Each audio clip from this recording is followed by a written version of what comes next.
Hi guys. Tonight we settle into the endless sweep of a frozen North American plain.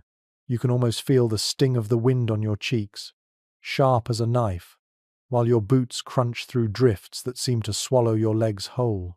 Every breath you pull in is so cold it feels like glass shards dancing in your throat. And as you stand there, surrounded by this brutal expanse of white and grey, you can't help but wonder, how did anyone manage to sleep here without simply turning into a human icicle by dawn?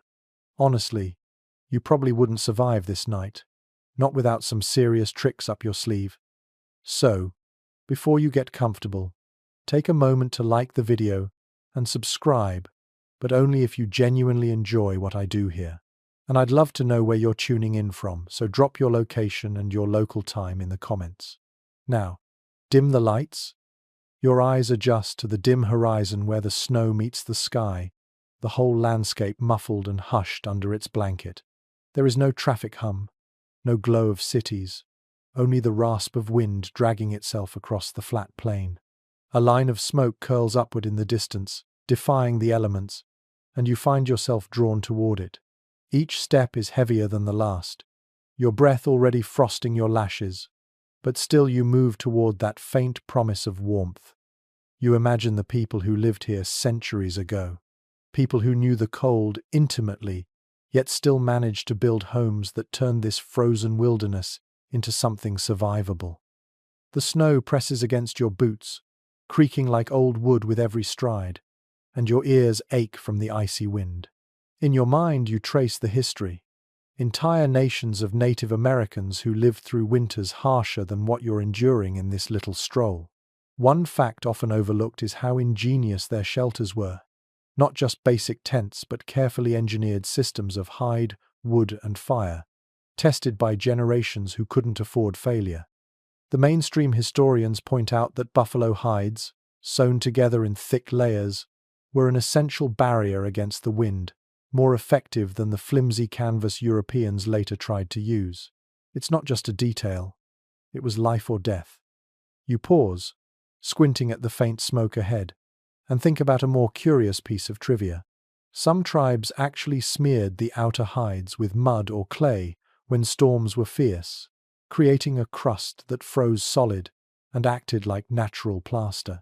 It's quirky, almost counterintuitive, adding wet material in sub-zero weather, but the hardened shell turned into insulation, not unlike a primitive igloo wall. This kind of adaptation reminds you that ingenuity wasn't a luxury out here. It was the only way forward. As you keep walking, the air seems to thin, or maybe it's just your chest tightening from the effort. The wind keeps asking the same question: how do you last a night in this? Scholars still puzzle over whether such shelters alone were truly warm enough without the constant aid of communal fires. Some argue the tents were so drafty that people relied heavily on sheer numbers, while others insist the design itself, angled walls, tight seams, venting flaps, was surprisingly efficient. The truth may lie somewhere in between, an imperfect balance of architecture and shared endurance. You let your imagination slip further, picturing the way your own body would crave warmth now if you had to spend the night. You'd shiver until exhaustion set in, teeth clacking like a percussion line, and eventually your muscles would give out. That's the reality of exposure. Your body can't win against nature without clever tools. And it's here, in this vast openness, that you realize how extraordinary it was for native peoples to not just endure but to thrive, to raise children, to hold ceremonies, to laugh and dream, while the wind outside clawed at their shelters. The smoke trail looms larger now, clearer, thicker, a sign of life against all odds. You picture a circle of tents gathered, their pointed tops rising from the snow like stubborn reeds in a frozen lake. Each one a beacon of survival, each one filled with stories you can almost hear if you close your eyes. Imagine stepping closer, your frozen boots crunching softly, the muffled bark of a dog, the distant cry of a baby swaddled in fur. The outside world is merciless, but inside those hide walls, there is light, heat, and a cocoon of human resilience. For a moment, you just stand there, your own breath drifting out in clouds. and you think about how the first lesson of surviving the night is simply to move toward the fire. Always toward the fire. The tents ahead promise more answers, but for now, you hold on to the thought that clever hands, clever hearts, and an unbreakable will have turned this impossible plain into a place where people lay down at night, closed their eyes, and actually found rest. You step closer now, boots sinking into the drifted snow as the wind whistles around your ears. The trail of smoke thickens, and soon the outline of a small village appears, Tipis clustered in a circle like guardians against the howling plain. Each structure stands defiant, tall, and purposeful, its hide covering drawn snug against wooden poles that pierce upward into the sky. You feel a sense of invitation, as if the circle itself says, "Come inside, traveller, you don't belong out there." Villages on the winter plains weren't scattered at random. They were often built in a circle, with openings carefully arranged so that the harsh prevailing winds couldn't blow straight through. Mainstream historians have pointed out that this circular planning wasn't just spiritual, it was practical.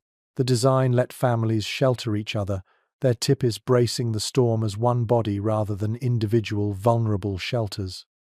And as you trudge into that circle, you notice how the snow itself has drifted high against the outer walls, forming a natural buffer that makes the inner world just a little less cruel.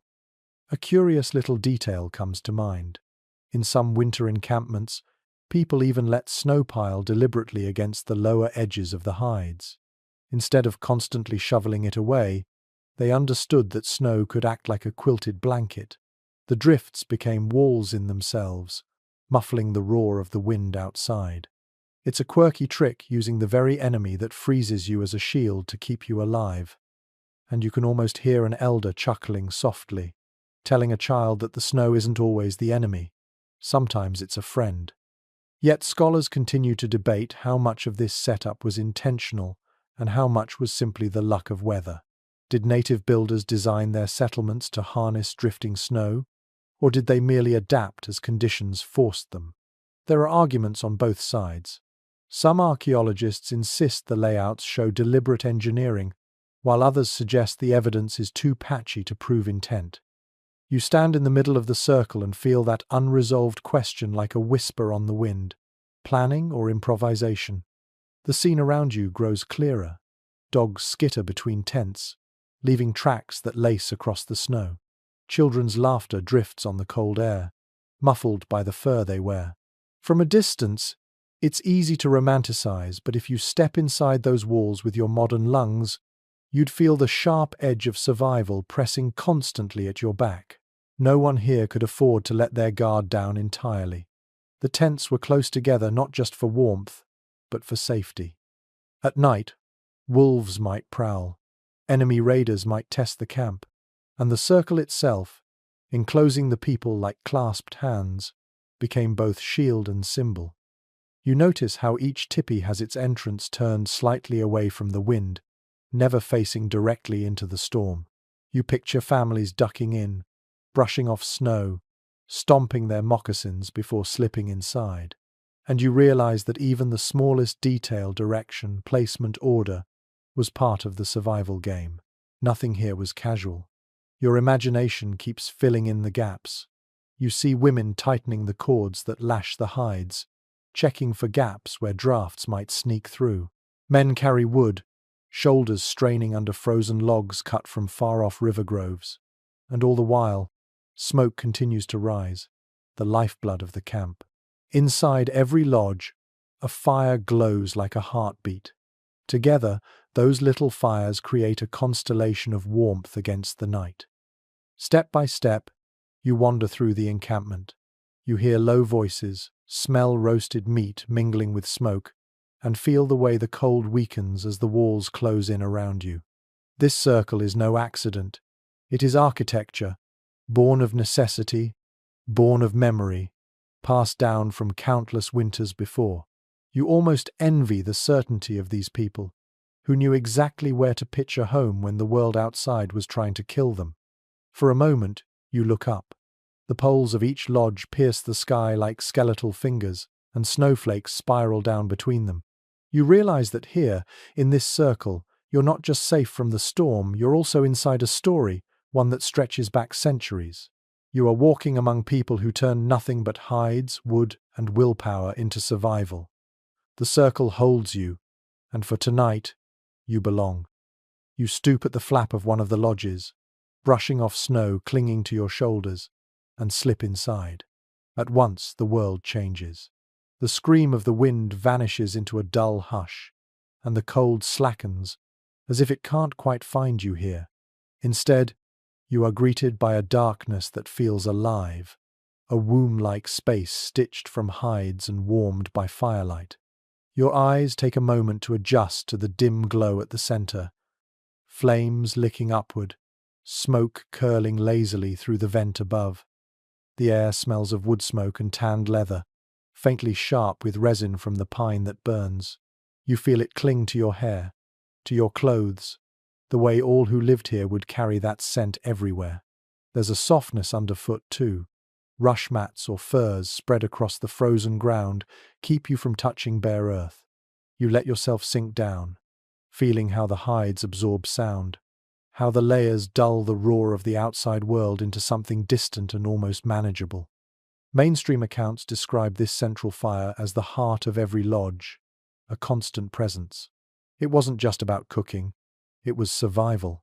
The fire warmed, yes, but it also controlled moisture, drying hides and keeping bedding usable through long months of frost. Archaeologists have found layers of charred earth at old campsites, evidence of fires that burned continually for weeks or months. Without that central flame, the lodge would collapse into damp cold, unlivable. There's a more curious little observation that creeps into your mind. Early European visitors sometimes complained that the smoke inside these lodges made their eyes water so badly they could hardly breathe. And yet the families living here didn't seem bothered. Some scholars suspect they simply grew accustomed, their lungs toughened by years of breathing wood smoke. Others suggest clever placement of smoke holes, adjusted with each gust of wind, vented better than outsiders realized. Either way, you picture yourself squinting through a haze while the people around you laugh at your watery eyes. It's a quirky detail you suffer. They thrive. And still there's disagreement. Anthropologists continue to argue over just how effective these smoke holes were in regulating air.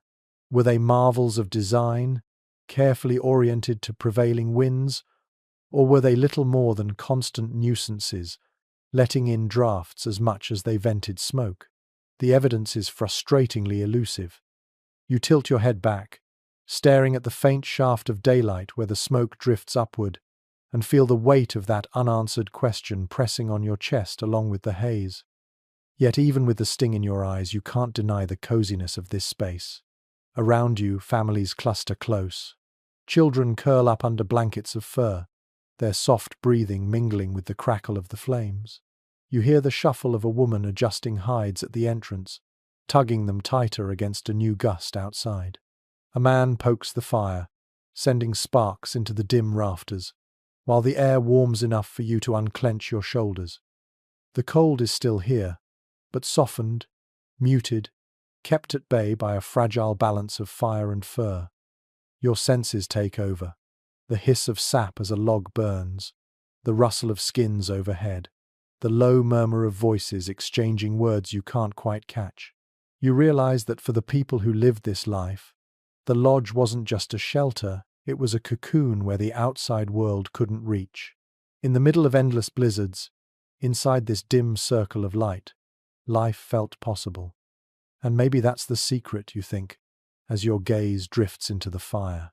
Survival here wasn't about defeating winter. It was about bending the season to your will, creating little worlds where you could close your eyes, breathe through the smoke, and actually sleep. You curl deeper into the furs, eyelids heavy, and realize this lodge, with its darkness, its warmth, and its eternal fire, makes the impossible feel almost comfortable.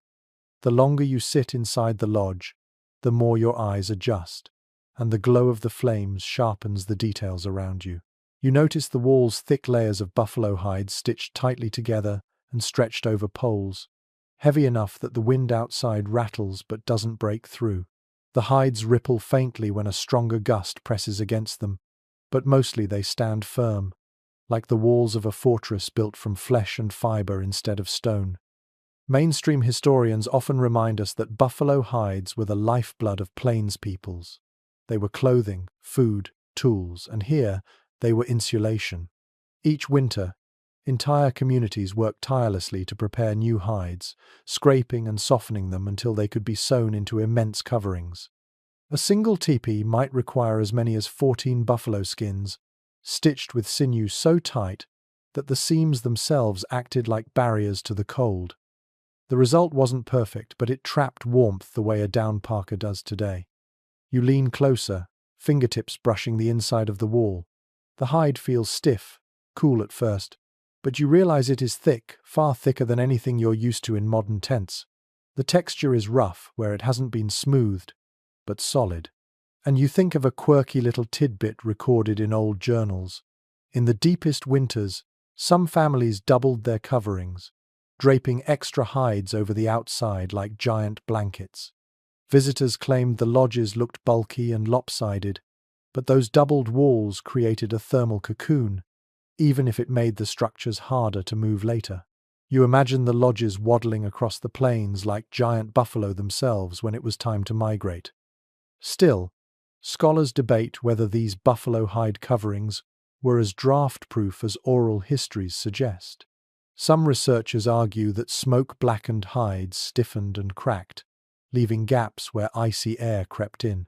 Others counter that skilled women constantly maintained them, replacing panels, patching holes, and tightening cords so the lodges stayed resilient. The question lingers: were these tents warm havens by design, or did they demand constant vigilance to keep the cold out? The fire flickers, and you watch how its light dances across the seams. The shadows emphasize just how carefully each piece is joined, an artistry as much as a necessity.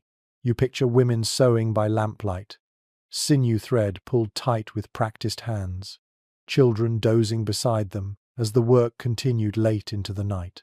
This wasn't decoration. It was survival stitched into every line. The soundscape inside deepens. The wind still drums faintly on the outside hides, a muffled percussion that never quite stops. But within the layered walls, the sound feels distant, like a storm you've locked out. You realize that every layer of hide isn't just a physical barrier, it's psychological armor. It lets families lie down at night with at least a little sense of safety.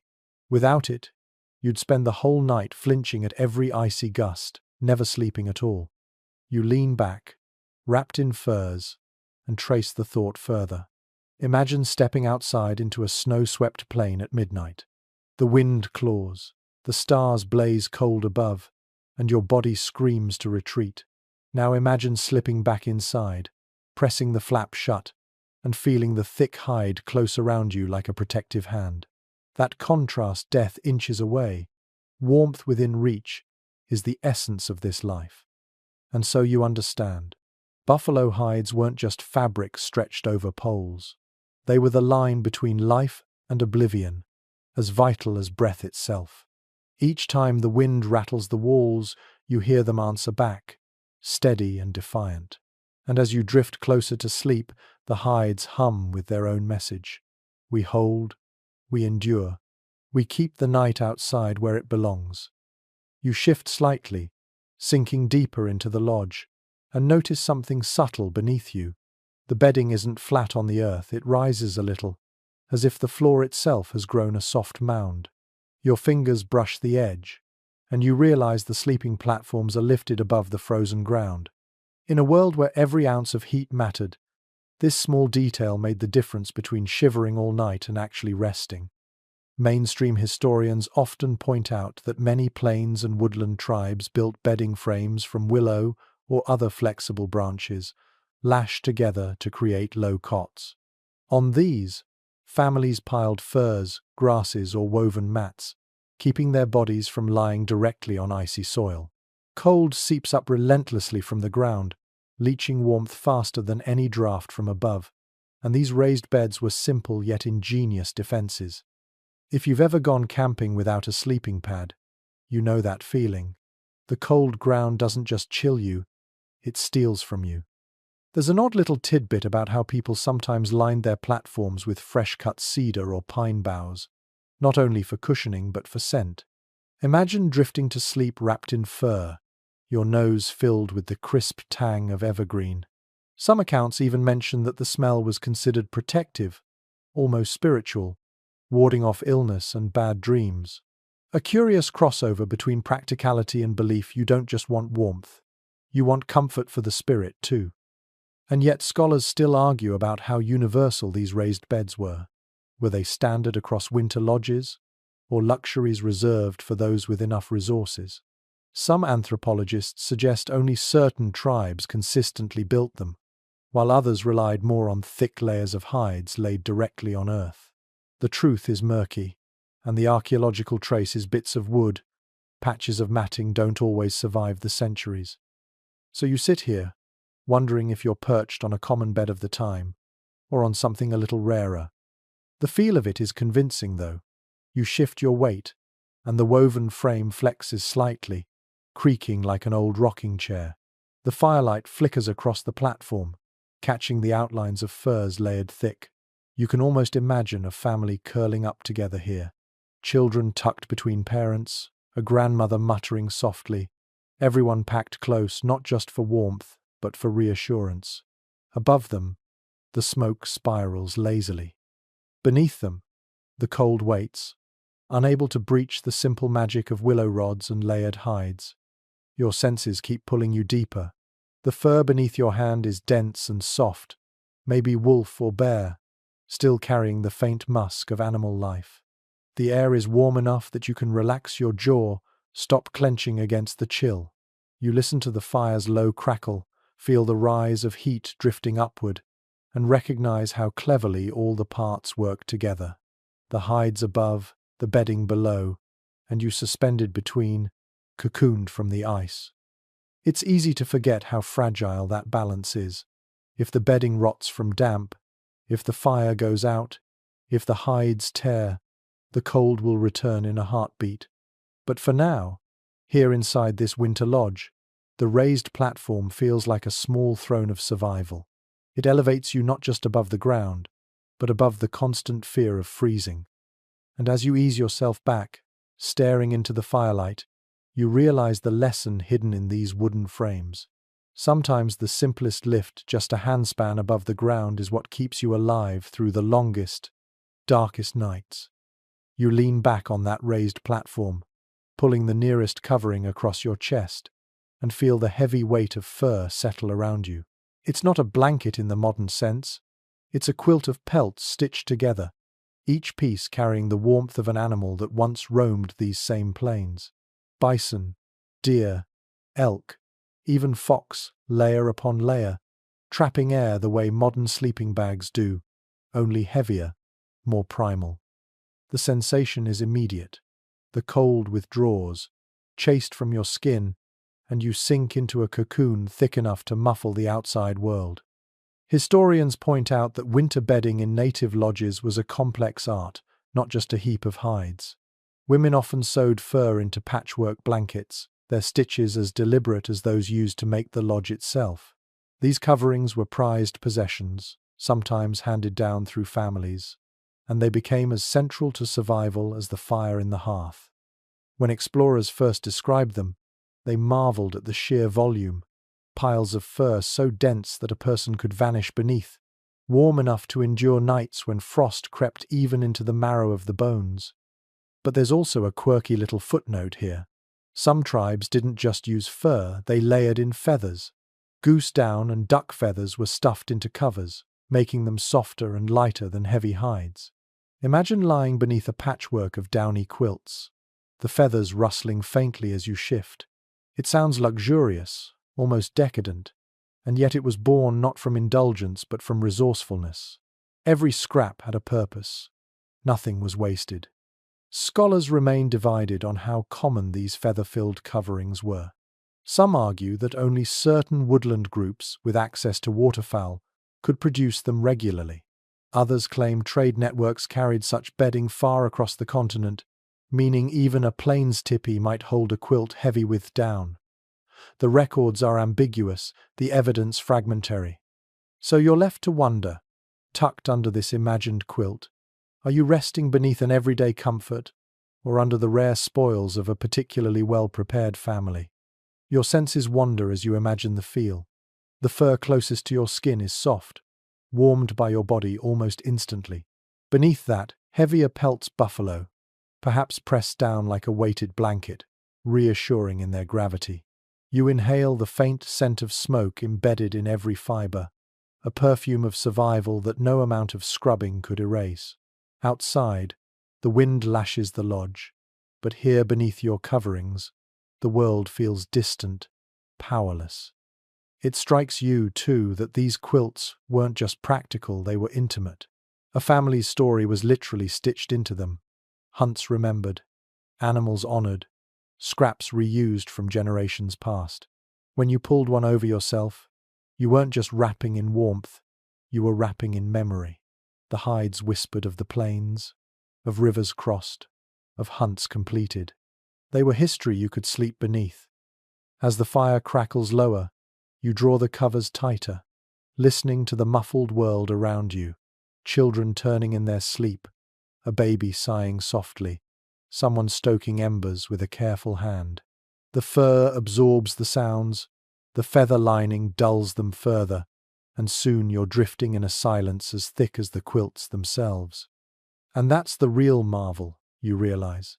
These coverings weren't simply about keeping death away. They created a world soft enough, warm enough, to let dreams arrive. They gave families the chance not just to survive winter nights, but to actually sleep, to rest deeply enough that they could rise in the morning and face another day on the unforgiving plains. The fire in the center crackles, sending a last spray of sparks upward, and you realize how precarious this warmth truly is. Without it, every fur, every hide, every feather loses its power. Heat is the lifeline, and keeping that lifeline alive through the long hours of night isn't something left to chance. You picture the rhythm of winter nights in the lodge. Someone always awake, someone always tending, because the fire cannot be trusted to watch itself. Mainstream historians often describe this as a shared responsibility within families or bands. Nighttime fire duty rotated, sometimes informally, sometimes with a set order. One person would wake every couple of hours to feed the flames, stir the embers, and ensure the smoke holes stayed clear enough to vent.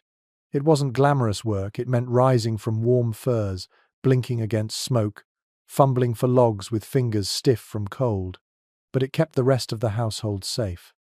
A fire that died overnight could mean frostbitten faces by dawn, or worse, bodies too stiff to rise again. There's an odd, almost endearing detail you recall from some frontier accounts. Children, eager to prove their usefulness, sometimes begged for the chance to tend the fire.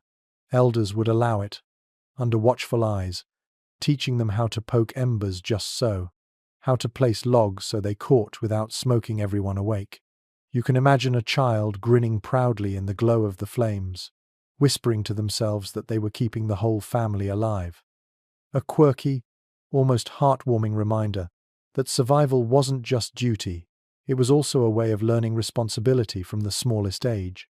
Yet historians still wrangle with a simple but nagging question. How effective were these constant shifts?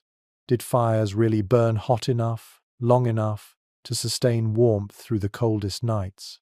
Some argue that the hides and bedding alone carried much of the load, with the fire serving more for cooking and comfort. Others insist that without vigilant tending, frost would creep in relentlessly. The debate continues, smouldering like the embers themselves, unresolved but endlessly fascinating. You let yourself imagine one of those shifts. You stir in your bedding, your breath fogging in the dim air. Someone rises beside you, maybe a father, maybe an aunt, and pads quietly to the fire. The sound of logs shifting is soft but reassuring. Sparks flare, shadows leap across the lodge walls, and warmth pushes back against the chill seeping from the earth. You relax again, knowing someone else is watching. The watchfulness itself becomes part of the lullaby. The fire has its own personality here. It hisses when damp wood meets heat. It roars when a log catches properly. It sighs into embers when left too long alone. You can almost hear it complain when ignored, or purr when fed. And like every living thing, it needs caretakers. The rhythm of tending the poke, the shift, the small exhale of smoke becomes the background music of winter nights. You lie back under your furs and let the warmth creep into your bones. The flames, though modest, give the illusion of safety, and the knowledge that someone is always rising, always feeding the fire, lets you drift towards sleep without the weight of worry. Out here, on a plane that could kill you with a single lapse, that trust is worth more than any quilt or covering. And so you learn that survival in the lodge wasn't silent endurance. It was teamwork, vigilance, and the quiet hum of duty shared between generations. Each log tossed onto the flames was a promise whispered in the dark. We will keep you warm until morning. The fire glows steadily, but you notice another trick at play. Near the edge of the lodge, someone has slipped smooth stones close to the flames. They lie there quietly, heating in silence, gathering energy as if they're storing the day's sun. A little later, one is lifted carefully with wooden tongs and tucked beneath bedding, hidden under layers of hide. At first you think it's nothing, but then you realize these stones are miniature suns, placed close to sleeping bodies to radiate heat through the long dark hours. Historians have pointed out how widespread this practice was among indigenous groups who endured bitter winters. Stones, especially river rocks rounded and hardened by water, could withstand intense heat without cracking. Once warmed, they became steady radiators, glowing invisibly beneath hides, warming feet, keeping frostbite at bay. This wasn't just clever, it was survival distilled to its simplest form. You didn't need iron stoves or coal furnaces. You needed fire, stone, and patience. And there's a delightful, almost playful tidbit tied to these glowing rocks. Some families wrapped them in cloth or bark before slipping them into bedding. Children would sometimes treat them like pets, snuggling against their stone dogs or fire babies, laughing as the warmth seeped through the wrappings. Imagine drifting to sleep with a heated rock tucked at your toes, primitive, yes, but in its own way, not so different from a modern hot water bottle. Still, archaeologists puzzle over just how common this trick was. The absence of written records leaves room for debate. Did every winter lodge rely on heated stones, or was it a practice only when fuel was abundant enough to spare? Some scholars argue that wood scarcity might have limited it, while others believe the sheer necessity of warmth made it a near-universal tactic. The arguments swirl like smoke, never quite settling. You watch in your imagination as the rocks are placed, one at the base of a bed, another near a child's cradle, another under a grandmother's mat. The warmth spreads slowly but surely, seeping into fur, softening stiff joints, easing muscles clenched against the cold. The glow is invisible, yet its presence is undeniable, a comfort that lingers long after the flames burn low. The sensory detail is vivid, the faint crackle as a hot stone touches damp fabric, the soft hiss of steam rising, the earthy smell released when stone meets heat. You can almost feel the contrast. Icy air on your face, steady warmth at your feet. It's a rhythm of hot and cold that balances strangely well, coaxing your body toward rest. And in that moment, you realize how resourceful these families were. Nothing was wasted, not even the stones scattered across riverbanks. Everything around them, the earth, the animals, the air, was pressed into service, turned into a partner in survival. What feels like improvisation is actually deep knowledge, honed through centuries of trial and memory. You settle yourself as if the stones were beneath your own bedding now, radiating heat up through your body. The wind outside rattles the lodge, the fire sighs low, and yet the warmth lingers, secret and steady. It is enough to let you relax, enough to let eyelids droop, and you can almost hear a quiet voice from the past reminding you, when the night is long, even the stones themselves can be convinced to keep you company. The fire flickers lower, stones radiate their stored heat, and yet another layer of protection is working outside. You picture the snow itself, piled high against the base of the lodge, like a white blanket draped by nature's own hand. At first it seems absurd. Snow is the enemy, the biting edge of winter. But here, it becomes an ally. Packed tightly, the drifts press against the hides and seal the base, cutting off drafts and muffling the constant howl of the wind. Historians often note that many native communities didn't rush to shovel snow away from their lodges. Instead, they allowed it to bank naturally, sometimes even encouraging it. The science is simple. Snow, when packed, holds trapped air that acts as insulation. It's the same principle that makes igloos surprisingly warm inside, even though they're built from ice. By winter's deepest nights, the base of a tipi could look half buried, and yet those drifts were not a danger, they were a wall of protection. One quirky little detail comes from oral traditions describing how children would sometimes burrow into those snowbanks during the day, carving little tunnels and caves for play. Parents might scold them for letting in too much cold, but at the same time, they knew the snow itself wasn't a threat if respected. In fact, the muffled quiet inside such burrows was oddly comforting, like being inside a secret den. You imagine a child sneaking back in, cheeks red, hair dusted with frost, carrying that same muffled silence back into the lodge, as if it were treasure. But scholars still disagree on how intentional this use of snow was. Did families really plan their lodges to harness snowdrifts, or did they simply adapt to what winter handed them? Some argue the encampments were sited in places where drifting was predictable behind hills, near riverbanks, while others believe the snowbanks were more accidental than engineered. The debate lingers, just as the snow itself lingers long after storms have passed. Inside the lodge, you feel the difference. The wind rattles above, but at your feet the air is still. The packed snow has become a barricade, forcing drafts to climb higher before slipping in. The sound changes too. The storm's roar outside is muted into a low hum, like distant ocean waves rather than immediate assault. It's strange, almost soothing, to know the same snow that can bury you alive is also what lets you rest. You let your senses lean into it, the muffled quiet, the way your breath seems steadier, the strange comfort of knowing walls are thickened by nature itself. Snow has turned from enemy to blanket, from killer to caretaker. You close your eyes and think of how resourceful the people here were, how they refused to see only danger in their world. Instead, they found allies in the most unlikely places, allies that would keep them alive when the night stretched endlessly on. And so, as the wind keens above and the fire sighs low, you feel the snow pressing against the lodge like a gentle hand. Outside, it is fierce and merciless.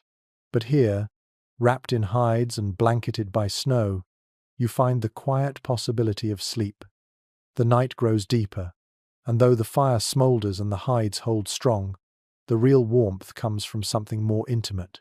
You glance around the lodge and notice how closely everyone lies together.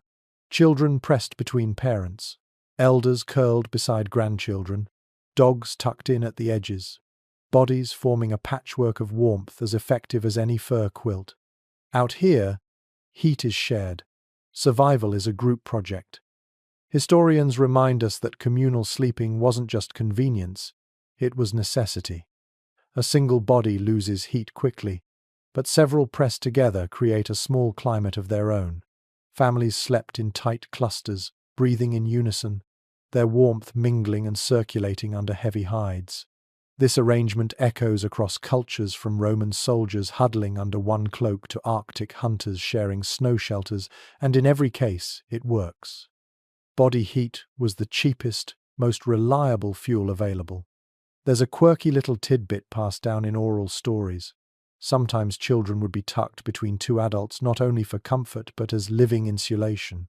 Parents joked that the little ones were like hot stones, radiating warmth both ways. In the morning, when everyone stirred, laughter often broke out at how hair stuck in wild directions from so much closeness. You imagine the scene: groggy smiles, a grandmother patting a grandchild's tangled head, everyone amused that warmth could be funny too. And yet scholars still argue over how widespread this practice was in winter lodges. Some accounts describe entire extended families, 3 generations deep, all pressed into one lodge. Others suggest that larger bands split into smaller households for privacy, even if it meant less shared warmth. The evidence isn't neat, leaving room for speculation. Was communal huddling universal or situational? Did cultural norms or weather severity decide who slept with whom? You lean into the image of such a night. The soundscape is intimate, soft breathing, occasional snores, a child's whimper hushed by a gentle hand. The warmth is palpable, not just physical but emotional, the sense that you are never truly alone in the dark. The fire may falter, the hides may flap, but human bodies together create a sanctuary no storm can fully breach. Your own senses fill in the gaps. You feel the press of fur against your cheek, the slow rhythm of someone's chest rising beside you, the faint smell of skin warmed by smoke and animal fat. It isn't glamorous, but it is deeply human, the way survival often is. In this closeness, trust is unspoken, everybody depends on everybody else, and nobody pretends otherwise. And as you lie there, eyes heavy, you realize that the warmth you feel isn't just heat, it's kinship, it's memory, it's the reminder that survival isn't solitary. It's shared breath, shared space, shared nights. Out here, in the endless snow, the warmth of a body beside you is the difference between freezing and waking to another day. The fire burns steady, the quilts of fur hold tight, and yet your attention drifts to the smallest figures in the lodge, babies.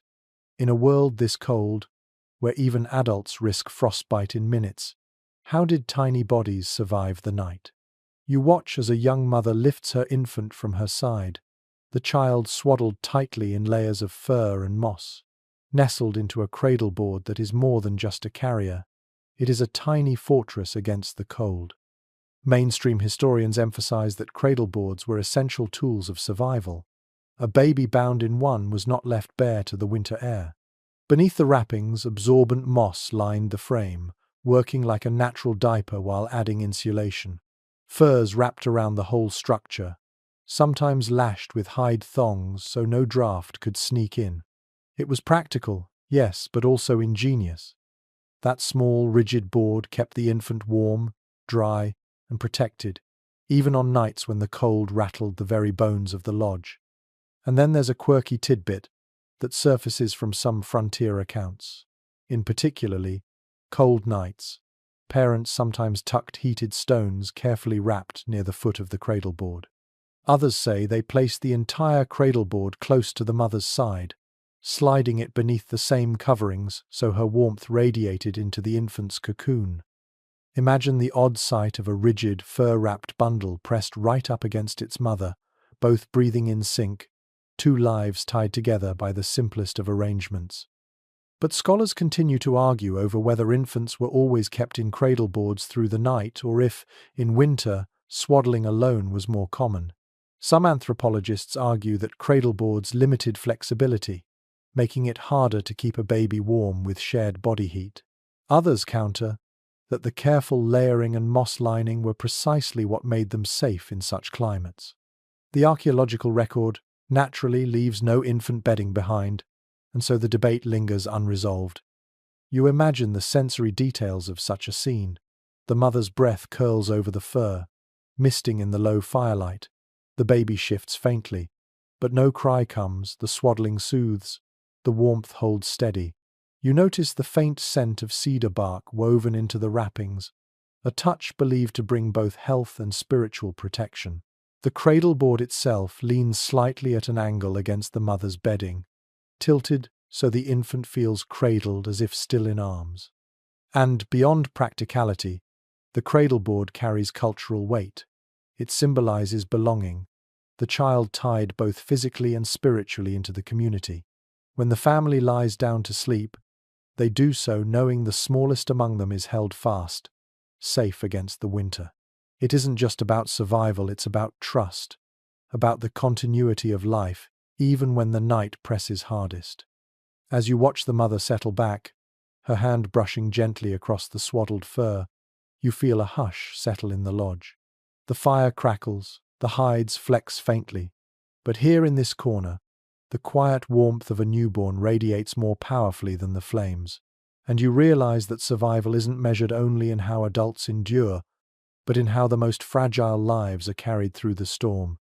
Your gaze shifts from the cradleboard to the edges of the bedding, where movement stirs in the dim light. A dog stretches, shakes its fur, and circles once before, curling back into a ball at someone's feet. Another lifts its head, ears twitching at the wind outside, then drops it again against the furs. You realize with a smile that even here, in the bitterest season, dogs are not just guardians or hunters, they're blankets. Historians point out that dogs were the first domesticated animals in the Americas, long before horses arrived with Europeans. For native families, they were companions, workers, and sometimes dinner bells. But on winter nights, they served another vital role: living heaters. Their thick coats, bred to withstand the cold, gave off warmth that humans could borrow. People didn't simply tolerate dogs in the lodge, they welcomed them onto bedding, especially near children's feet. That warmth could mean the difference between shivering through the night and waking comfortably. There's a quirky tidbit recorded in oral accounts. Some children had a favorite dog they insisted on sleeping beside, treating it like a personal heater. Parents indulged them, knowing the dog's loyalty and body heat both had their uses. One story even mentions that families joked about which dog was the warmest blanket, as if competing for the prime spot beside the fire. It turns the harshness of survival into something almost playful, where necessity meets affection. And yet scholars still debate the extent of this role. Were dogs consistently allowed to share bedding in every tribe, or was it more situational? Some anthropologists argue that concerns over fleas or hygiene may have limited this practice, while others counter that, in the brutal cold, practicality always outweighed scruples. The evidence, as usual, is mixed, leaving the question open-ended. Still, you can imagine the sensation clearly. The dog at your feet radiates steady warmth, its breathing slow and comforting. The faint scent of animal musk blends with smoke and hide, earthy but oddly reassuring. The weight of its body pins the fur down, keeping drafts from sneaking under. You stretch your toes against its side, and it shifts closer, as if instinctively guarding you from the cold. Beyond warmth, there's companionship in this arrangement. Dogs weren't just animals, they were part of the household, woven into the daily rhythm of survival. Their ears pricked at danger, their bodies warmed the bedding, their presence offered a sense of security in the dark. Out here, in a world where wolves howled just beyond the circle of light, a dog inside the lodge was more than comfort. It was reassurance. The fire pops, the wind keens faintly at the smoke hole, but you hardly notice. Between furs, family, and the steady warmth of curled dogs, the night feels less threatening. You find yourself sinking into that timeless bond, marveling that something as simple as a loyal animal could tip the balance between fear and rest. And so you drift, warmed not only by hides and fire, but by the steady breath of companions who never questioned their place at your side. Survival here wasn't solitary. Even the dogs helped carry it through the long, frozen night. The dogs settle, the fire hums, and yet your eyes are drawn upward. Above the glowing circle of flames, smoke gathers in a wavering column, slipping out through a hole at the top of the lodge. You realize this opening is no accident. It's the smoke hole, that strange compromise between warmth and breathability. Without it, the lodge would choke in its own haze. With it, the bitter air can creep in. It's a delicate balance, argued about as fiercely in camp as it is among scholars centuries later. Historians often emphasize that smoke holes were adjustable. A flap of hide could be tied open or closed, depending on the wind, with poles used to shift its angle. Families became meteorologists of the night, reading gusts by ear and instinct, adjusting the vent so smoke escaped without inviting drafts. You imagine someone stirring at midnight, tugging a cord to tilt the flap, muttering softly as they tried to appease both fire and frost. There's a quirky tidbit from some oral traditions. People told stories of spirits that rode the smoke, slipping through the hole to carry prayers to the sky. Children sometimes whispered wishes into the rising haze, half game, half belief. The smoke hole wasn't just ventilation. It was a portal, a bridge between worlds. To a tired child staring upward in the dark, the glowing shaft of sparks might look like a ladder for ancestors. Yet scholars continue to debate how efficient these openings really were. Some argue that smoke holes in buffalo hide Tipis let out too much heat to be truly effective, making interiors far colder than memory suggests. Others counter that proper angling and overlapping hides created a chimney effect that drew smoke upward while minimizing drafts. Archaeological data is scarce, and so the argument smolders unresolved, much like the embers beneath you. You lie back, studying the vent above. Cold air seeps faintly along the edges, kissing your cheeks. But without it, the smoke would sting your lungs, blur your eyes, and make sleep impossible. The trade-off is inescapable. Breathe easier and risk a chill, or seal tight and suffocate slowly. The people who lived here didn't theorize, they adapted, shifting hides as naturally as you might adjust a window. Your senses drink in the detail. The faint glow of sparks rises through the smoke hole, bright against the dark sky beyond. The wind sometimes moans through the gap, a soft flute-like sound that twines with the fire's hiss. The smell of wood smoke clings to your skin, sharp but oddly comforting, as if reminding you you're alive with each breath. It dawns on you that the smoke hole is more than architecture. It is compromise embodied. Every winter lodge carried this small, necessary weakness, an opening that could not be fully sealed, a vulnerability that made life possible. And as you watch the sparks vanish into the night, you feel the strange reassurance of it, that survival isn't about perfection, but about learning to live with small losses. You lie there under the quilts of fur, warmed by fire and by dogs curled at your feet, when suddenly the wind rises again. It lashes the lodge with a force that makes the hides tremble. The poles groan faintly overhead. For a moment, you are reminded that outside this fragile shelter stretches a plain of endless cold, and yet inside, the storm takes on a different sound.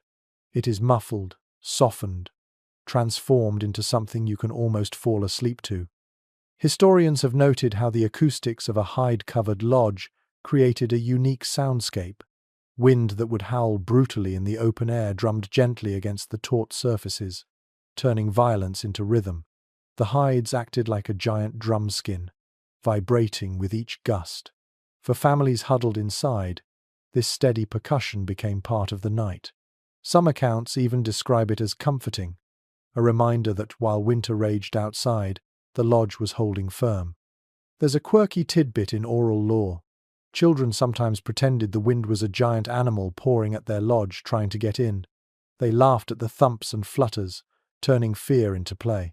Parents encouraged these stories, perhaps because they lessened the terror of storms that could last for days. You picture a little one giggling under the furs, whispering that the sky bear is scratching again. Yet scholars still debate just how secure these lodges were against the fiercest blizzards. Some argue that no matter how tightly hides were lashed, snow and wind inevitably found their way in, chilling the interior. Others suggest that with enough layers and constant attention, the lodges were remarkably resilient, keeping families surprisingly warm even in brutal conditions. The archaeological record leaves only post holes and charred fire pits, so the arguments remain unresolved, like the sigh of wind through poles. The sensory experience is unmistakable. The wind outside roars, but here it becomes a muted heartbeat against the walls. The fire cracks in counterpoint, offering its own rhythm. Together, they form a lullaby of survival, the storm and the hearth singing in duet. You feel the vibration of each gust through the floor, a low thrum that travels up your spine, not frightening but grounding. It's the music of winter life, unavoidable yet strangely reassuring. You breathe deeply, filling your lungs with smoke-tinged air, and realize how the sound changes your perception of the storm. Outside, you would hear chaos. Inside, you hear persistence. The lodge doesn't silence the storm, it reshapes it into something survivable, even soothing. And as your eyes flutter heavy, you find yourself grateful for the steady drumming, a reminder that the world beyond may rage, but within these hides you are cradled in rhythm. The wind fades to a steady murmur, and with it your other senses heighten. You inhale, and the night delivers its own perfume. Wood smoke thick and sweet, leather warm from firelight, dried meat hanging in strips that give off a faintly savory tang. These are the smells of winter survival, stitched into the fabric of the lodge. You can almost taste them on your tongue, layered like the hides overhead. Historians often remind us that smoke wasn't merely a nuisance, it was preservation. Meats, fish, even berries were hung in the rafters where the fire's smoke curled. The constant exposure dried them, warded off rot and flavored them too. The lodge itself became both home and smokehouse. And the smell? It clung to everything. Clothes, hair, bedding, even skin. For people inside, it was the smell of comfort, of safety, of food waiting when storms made hunting impossible. There's a quirky little note from early European visitors who remarked that native lodges smelled so strongly of smoke and leather that they tasted it in their beards for weeks. Imagine stepping outside after a night here, carrying that scent wherever you went. For the villagers themselves, it was hardly noticed, just part of existence, as natural as the air itself. But scholars still wrangle over how healthy this smoky world was. Did constant inhalation of wood smoke damage lungs over generations? Or did people adapt? Some argue high mortality from respiratory illness hints at the cost, while others suggest resilience was greater than we assume.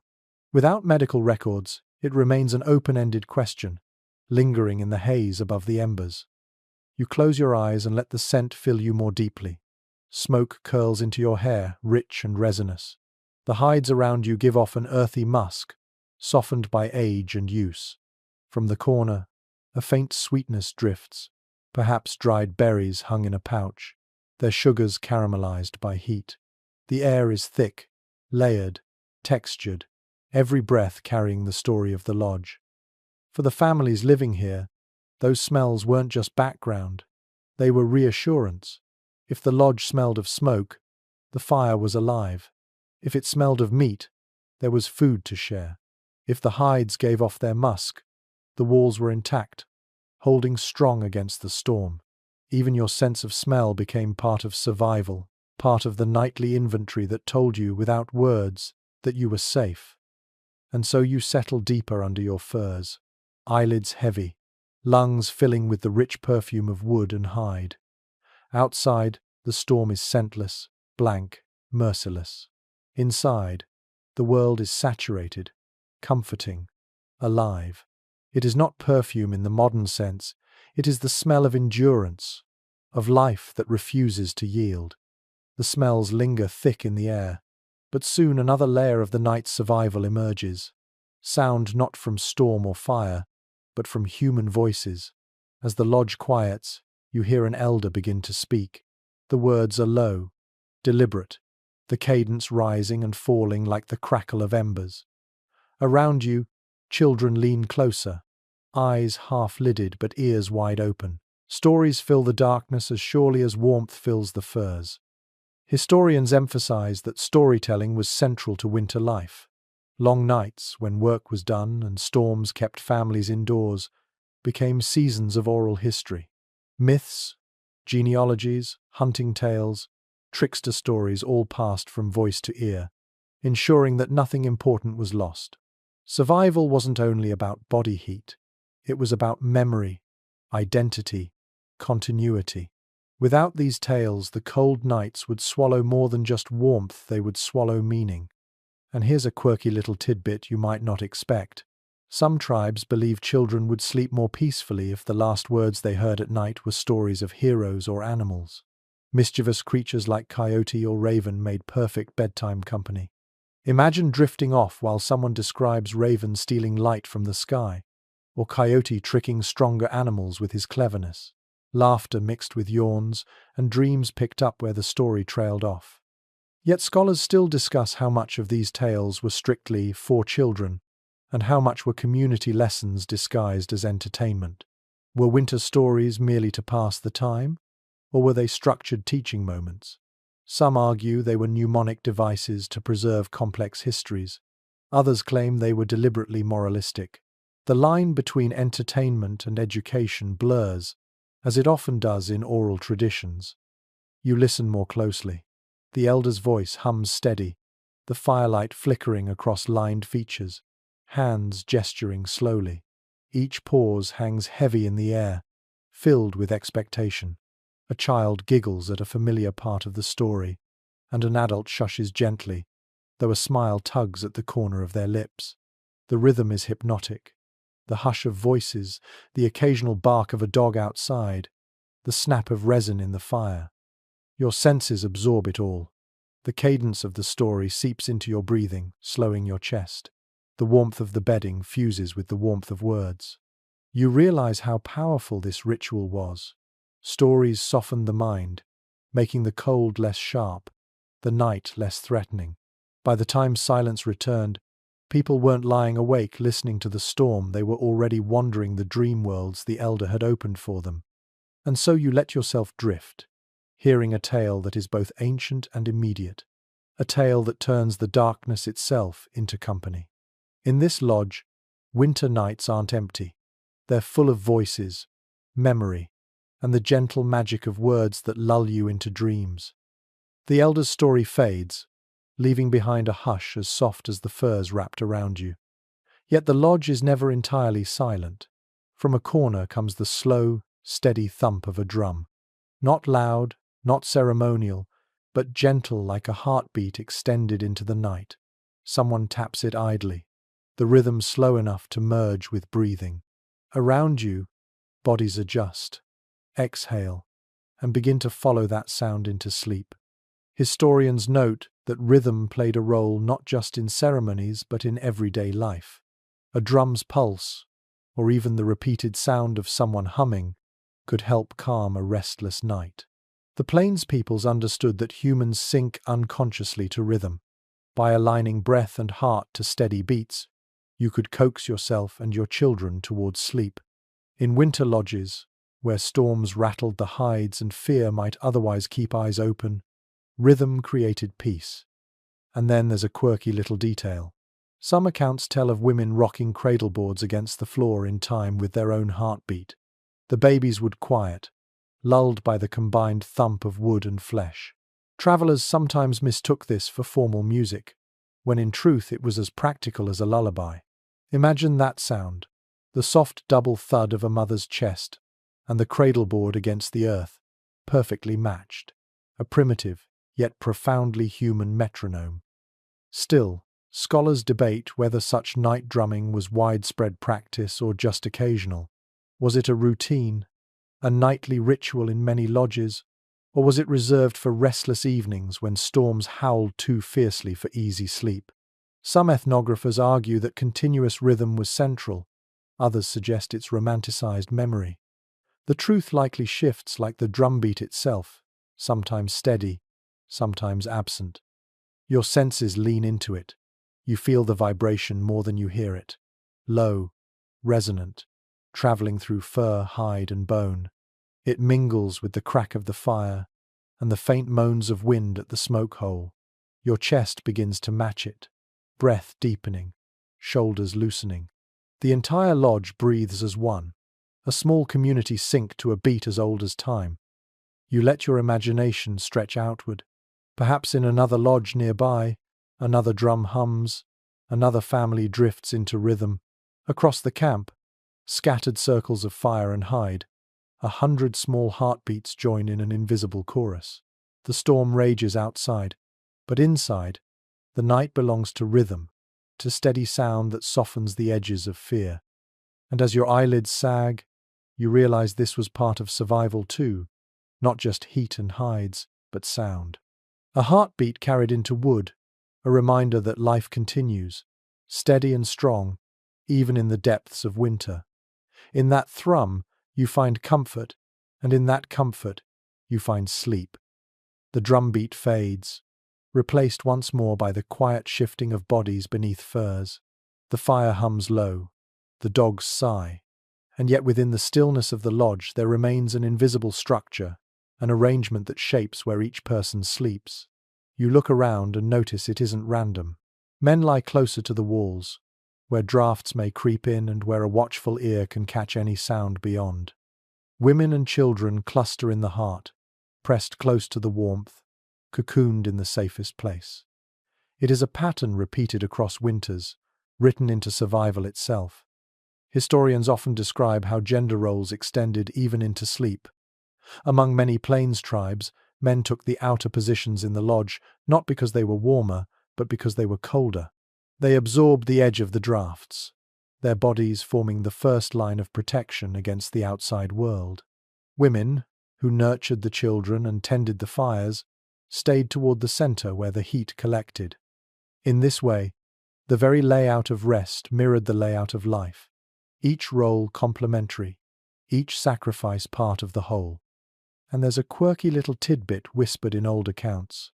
Sometimes men teased one another about who snored loudest, claiming it helped scare away evil spirits or even prowling animals outside the lodge. Imagine a family chuckling as a warrior's thunderous snoring rattled the hides, half amusement, half reassurance.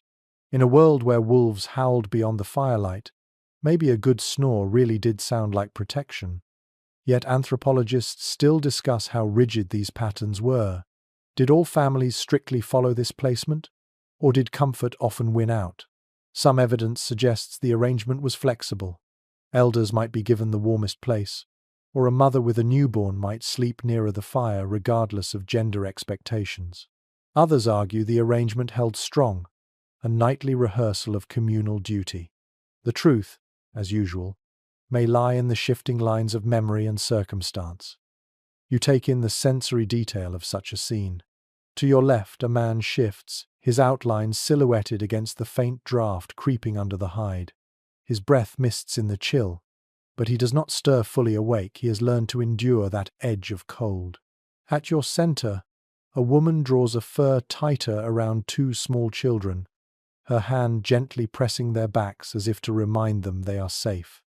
Near the fire, another elder stirs, tossing a log onto the embers with the instinct of someone who has done so 1,000 nights before. The arrangement is practical, but it is also deeply symbolic. The lodge becomes a microcosm of society itself. Men outward-facing, ready for danger. Women inward, guarding the future.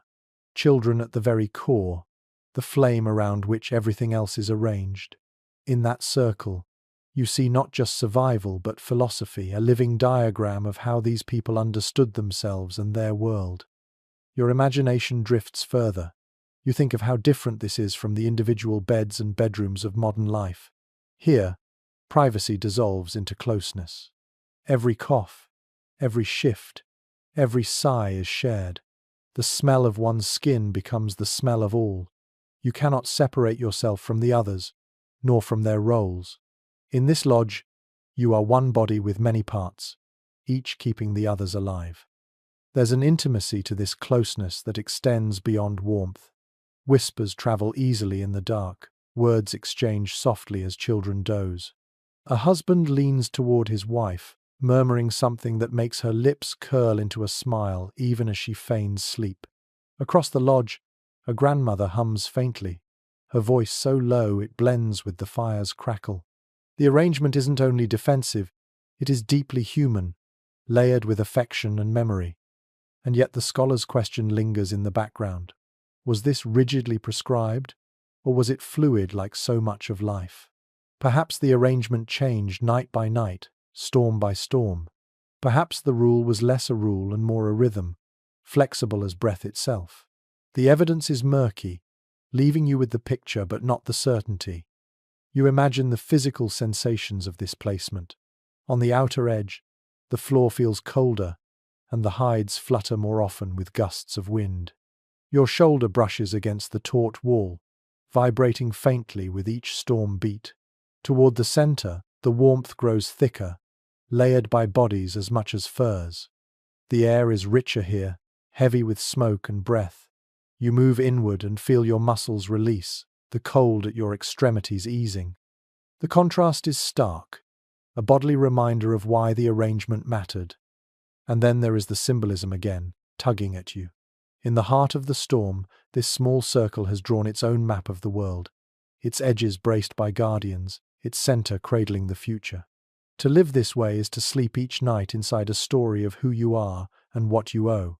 Each body position is a promise whispered without words. I will guard you. I will keep you warm. I will see you safely to morning. Outside, the wind claws still, wolves pacing beyond the glow. But inside, the pattern holds, night after night, generation after generation. And as you nestle deeper into your imagined place at the center, you feel the immense comfort of that order. It is not a prison, not a restriction. It is a map of care, drawn by necessity, lit by fire, remembered in warmth. The drumbeat may have faded, but the rhythm persists in the breathing of the men at the edges, in the sighs of women cradling children, in the steady rise and fall of warmth across the lodge. Together, they form a chorus of endurance, a living shield against the long winter night. And as your eyelids grow heavy again, you realize that even sleep here is communal. Even dreams are shared. To drift away in this circle is to let go, trusting that others will hold the edges of the world until you wake again.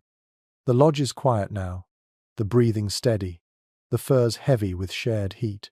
But beneath the stillness, hunger often lingered, gnawing at bellies through the long winter nights.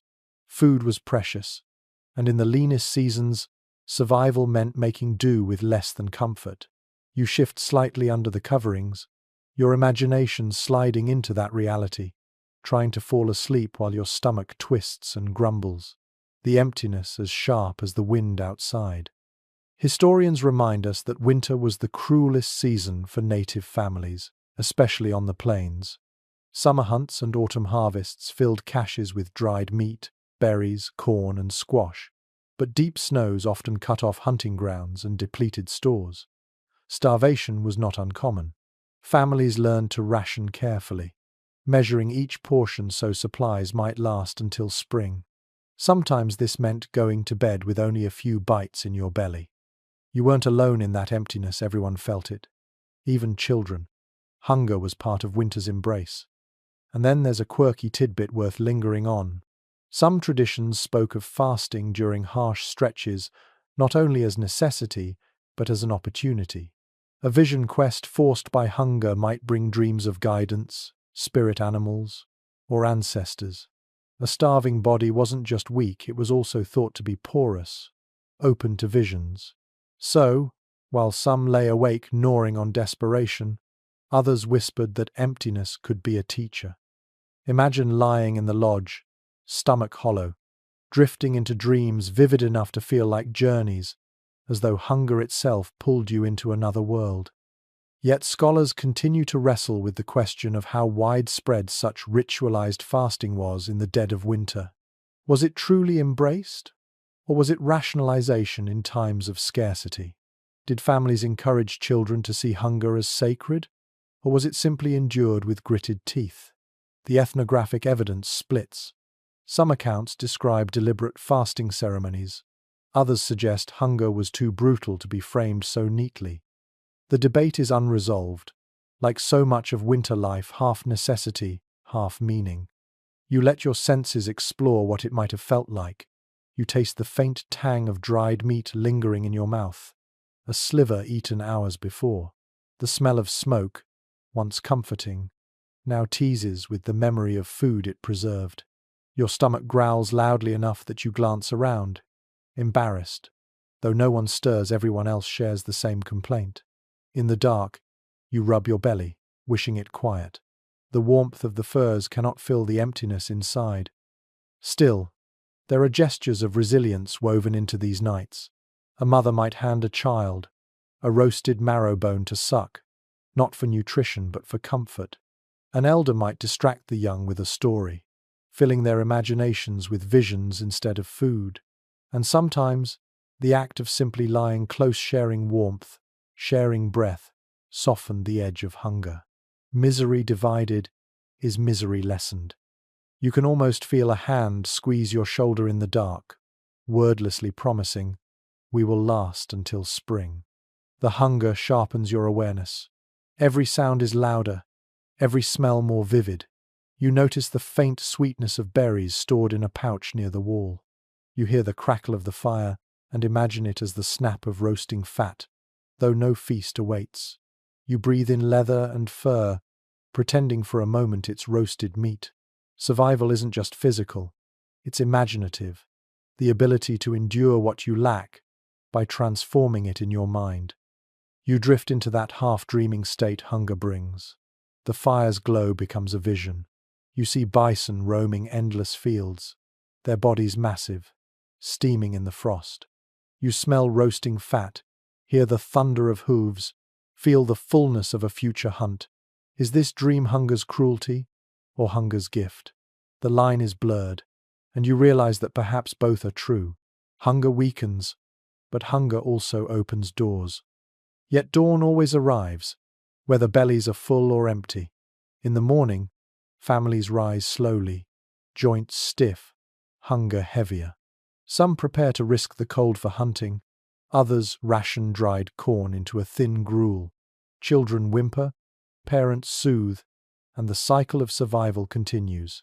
Hunger does not vanish, but it is endured, woven into winter life as firmly as fire or fur. You return to your furs, stomach grumbling, and think about how different your own modern comfort is.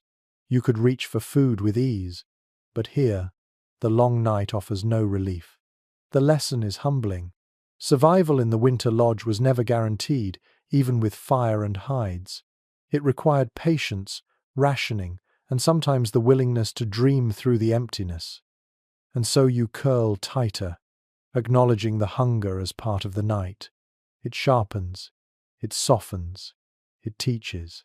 The storm outside rages on, but in here, even with nothing in your belly, you cling to the warmth, the closeness, and the stubborn knowledge that morning will come. The fire flickers low again, its light rolling shadows across the hides, and you notice something subtle yet ingenious. The bedding and coverings you rest under are not just purpose-made quilts. They are also the very clothes worn in the day. Heavy parkas, leggings, cloaks, moccasins, all of it serves double duty. By nightfall, garments become bedding, and bedding becomes garments again at dawn. Nothing goes unused in a world where resources are limited, and the cold waits for any chance to seep in. Historians emphasize that winter clothing among native peoples was far more than decoration. Parkas lined with fur, leggings stitched from supple hides, cloaks sewn from feathered skins, they were essential armor. At night, these same items weren't folded neatly aside. They were spread beneath sleepers as padding or pulled over bodies as extra covers. An entire household might strip off layers and lay them out like a patchwork mattress, then pull heavier cloaks over the top. What had served as defense against the snow by day became a cocoon of protection by night. And there's a quirky little tidbit preserved in journals from early explorers. They sometimes mistook the piles of clothing and hides for chaos, complaining that lodges looked untidy. But those same observers later admitted that families emerged from such heaps, surprisingly warm and rested. What appeared like disorder to outsiders was actually strategy, each garment given a second shift of duty. Imagine tucking your fur-lined moccasins beside your chest, not because you feared losing them, but because their warmth helped lull you into sleep. Still, scholars argue over how effective this practice truly was. Could garments designed for mobility in the day really insulate as well as bedding designed for sleep? Some suggest it was mostly supplemental clothing added to existing quilts and mats when supplies ran thin. Others believe this dual use was standard. The line between clothing and bedding blurred almost completely. Archaeology offers only fragments, scraps of fur, remnants of stitching, leaving much to speculation. You picture the tactile reality of it.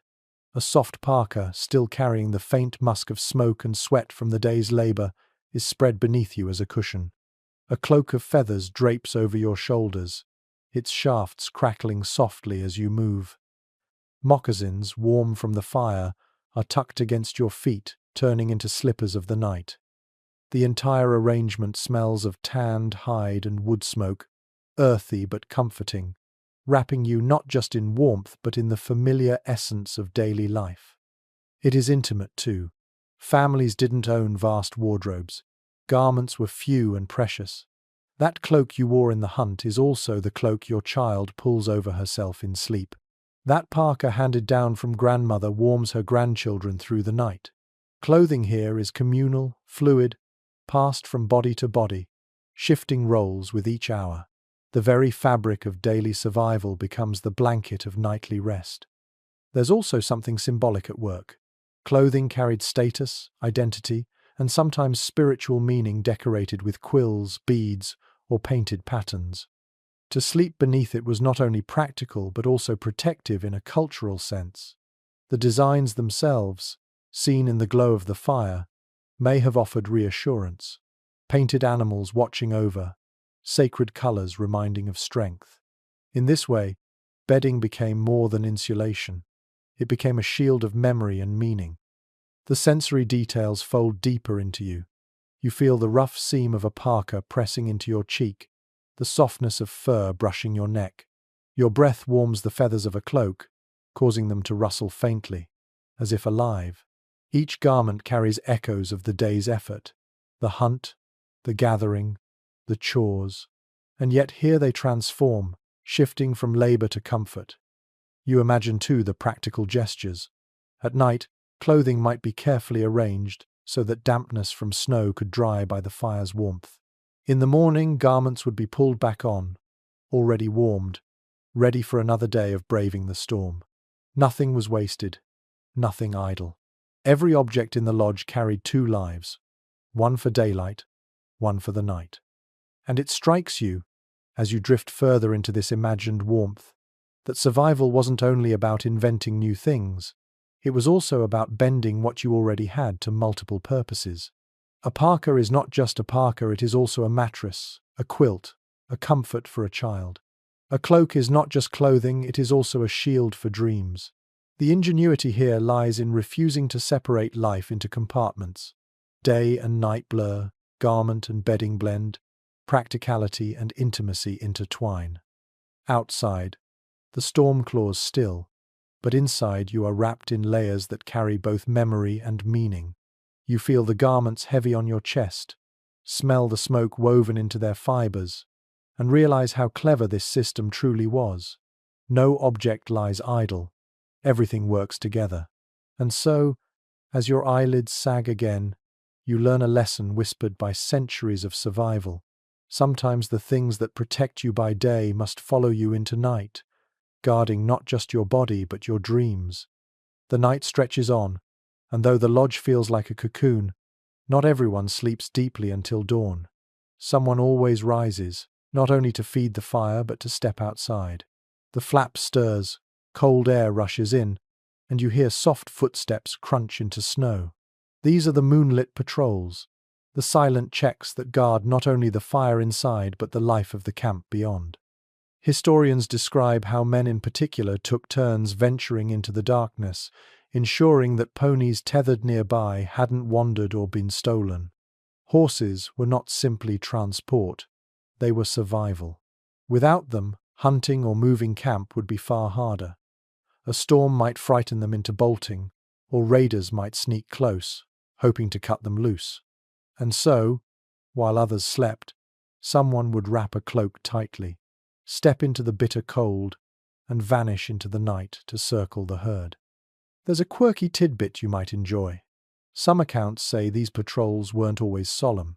Young men, restless under the furs, would sometimes welcome the excuse to escape the smoky lodge.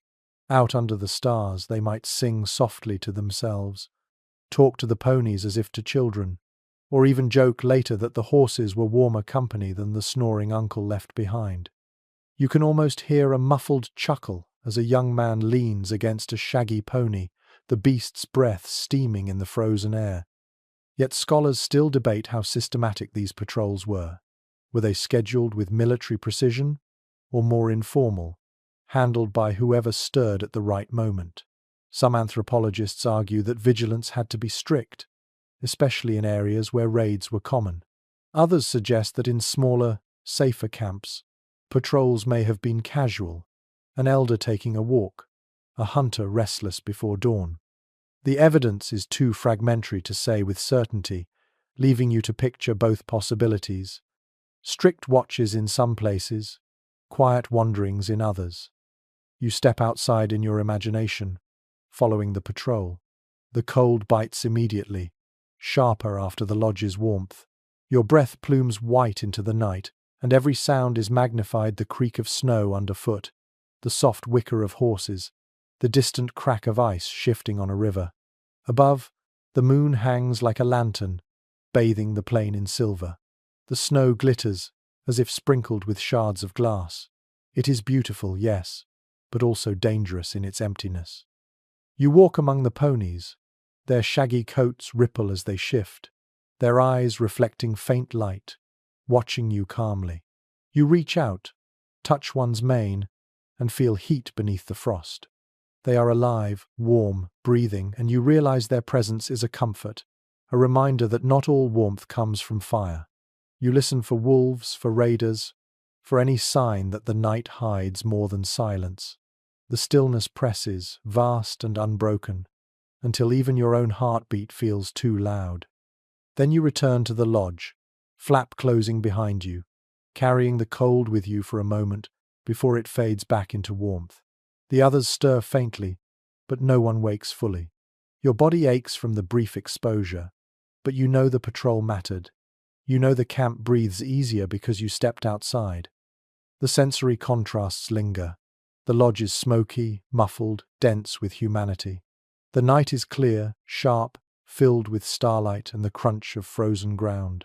Moving between them is like passing between worlds, one fragile but warm, the other eternal but merciless. The patrol bridges them, ensuring that the fragile cocoon inside can endure in the face of the vast cold outside. You imagine doing this night after night, year after year. Sometimes nothing happens, only silence and stars.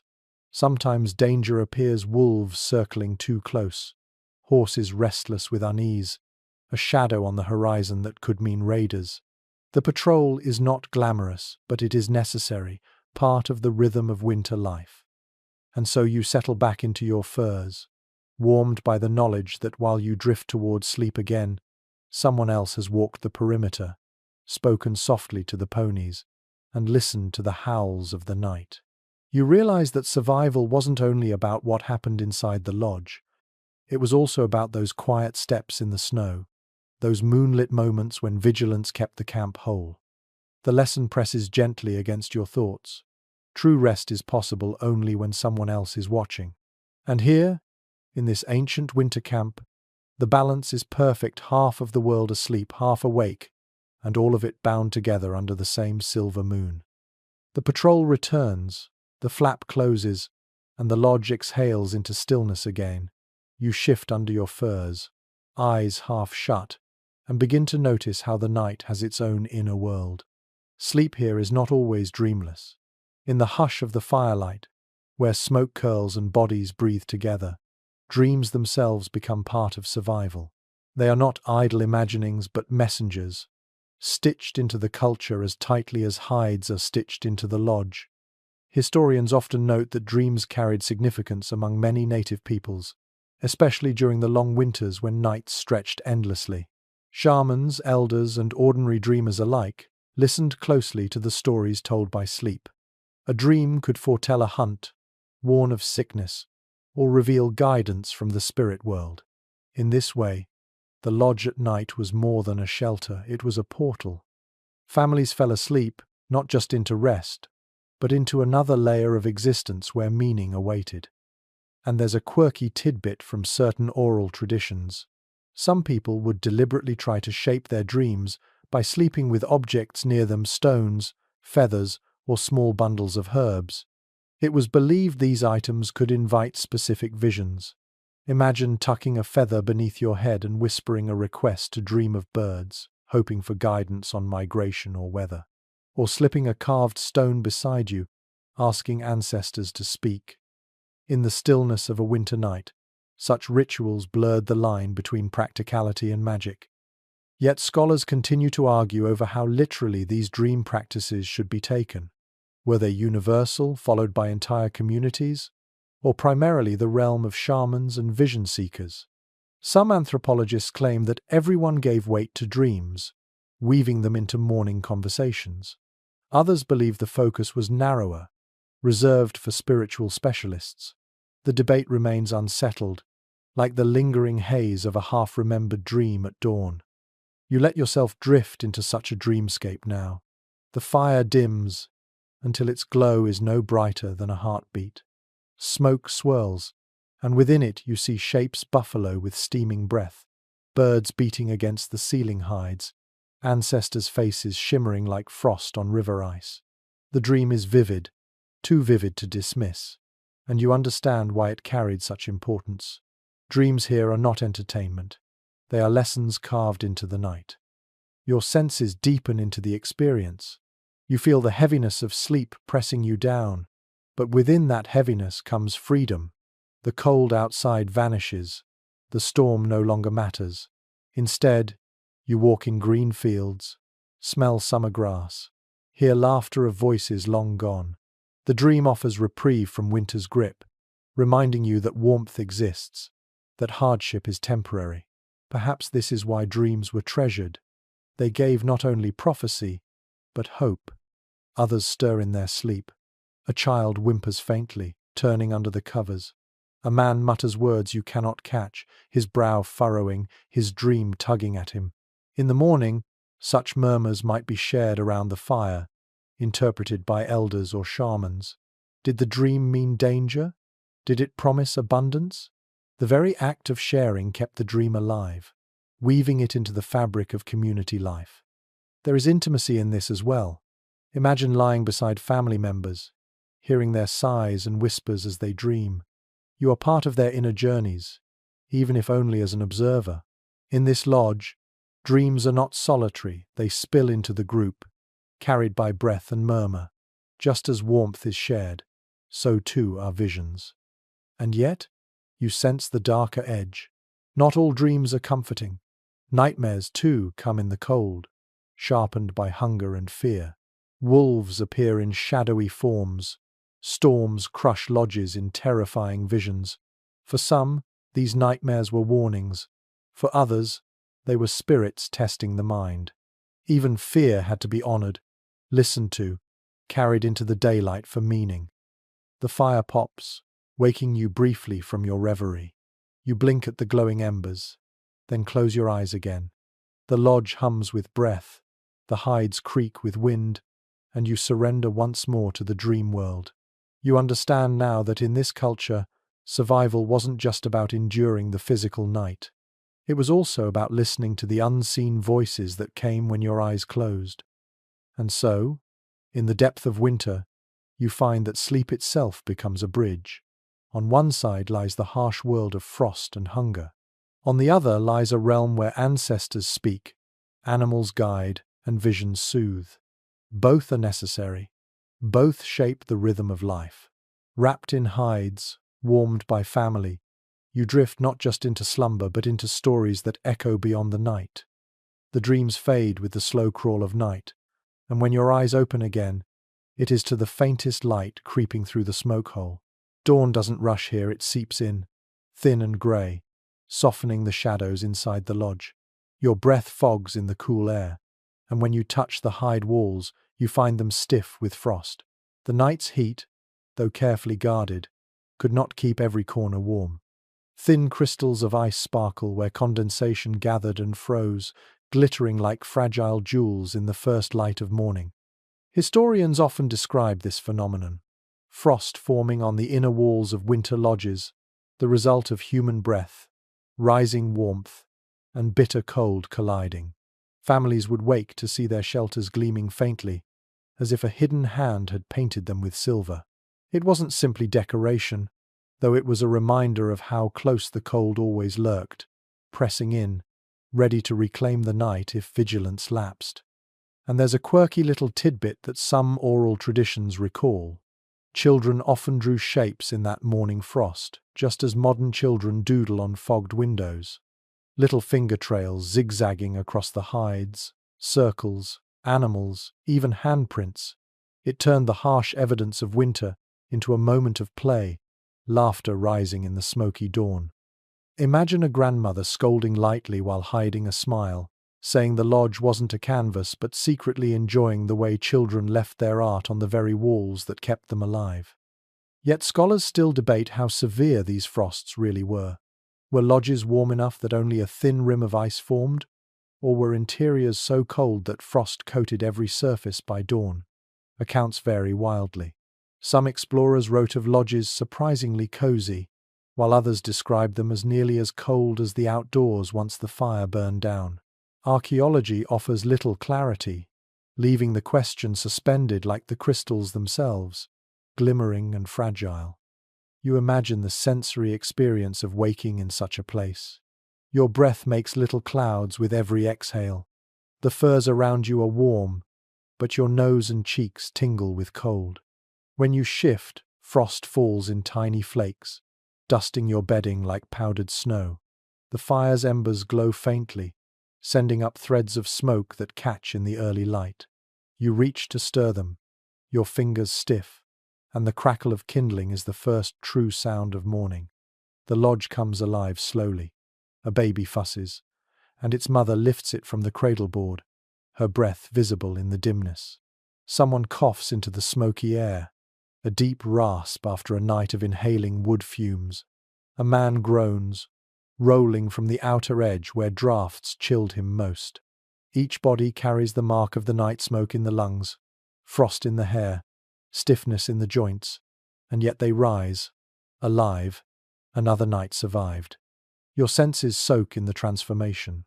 The crackling fire spreads warmth unevenly at first, the air still frigid in the shadows, but soon the lodge feels more alive.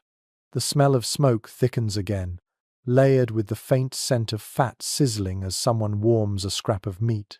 Children laugh at the frost patterns, tracing them with eager fingers. Dogs shake themselves, sending up puffs of frozen fur.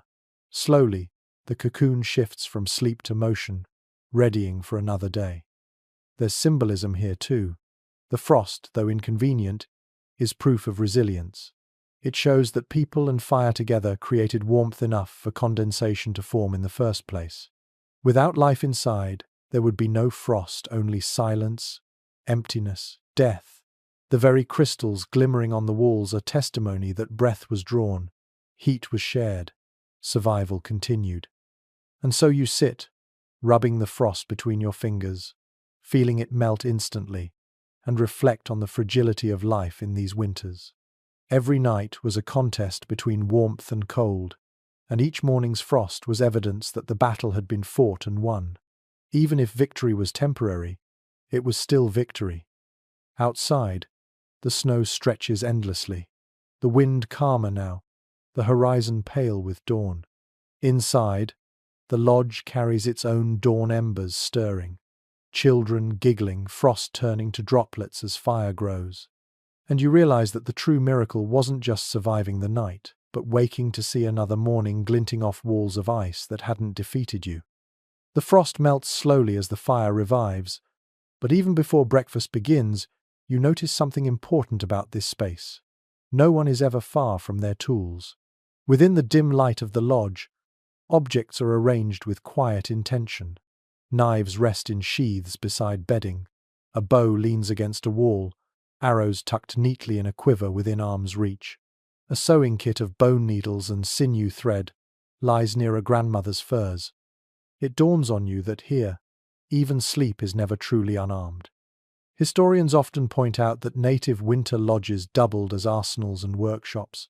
Weapons weren't stored in some distant cache. They lived beside their owners. If danger came in the night, whether wolves, raiders, or sudden fire, everything needed to respond was already close at hand. Likewise, the endless mending of clothes and hides didn't pause for storms. Women might sew by the glow of embers late into the night, keeping children warm under the same covers where tools clicked and threads pulled. The lodge was bedroom, kitchen, and workshop all at once. And here's a quirky little tidbit that makes you smile.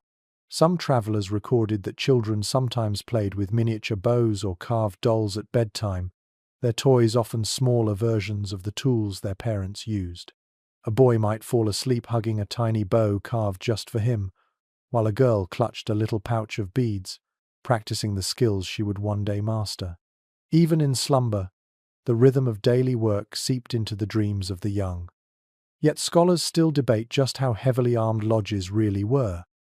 Were full war bundles and lances kept inside at all times, or only smaller everyday tools?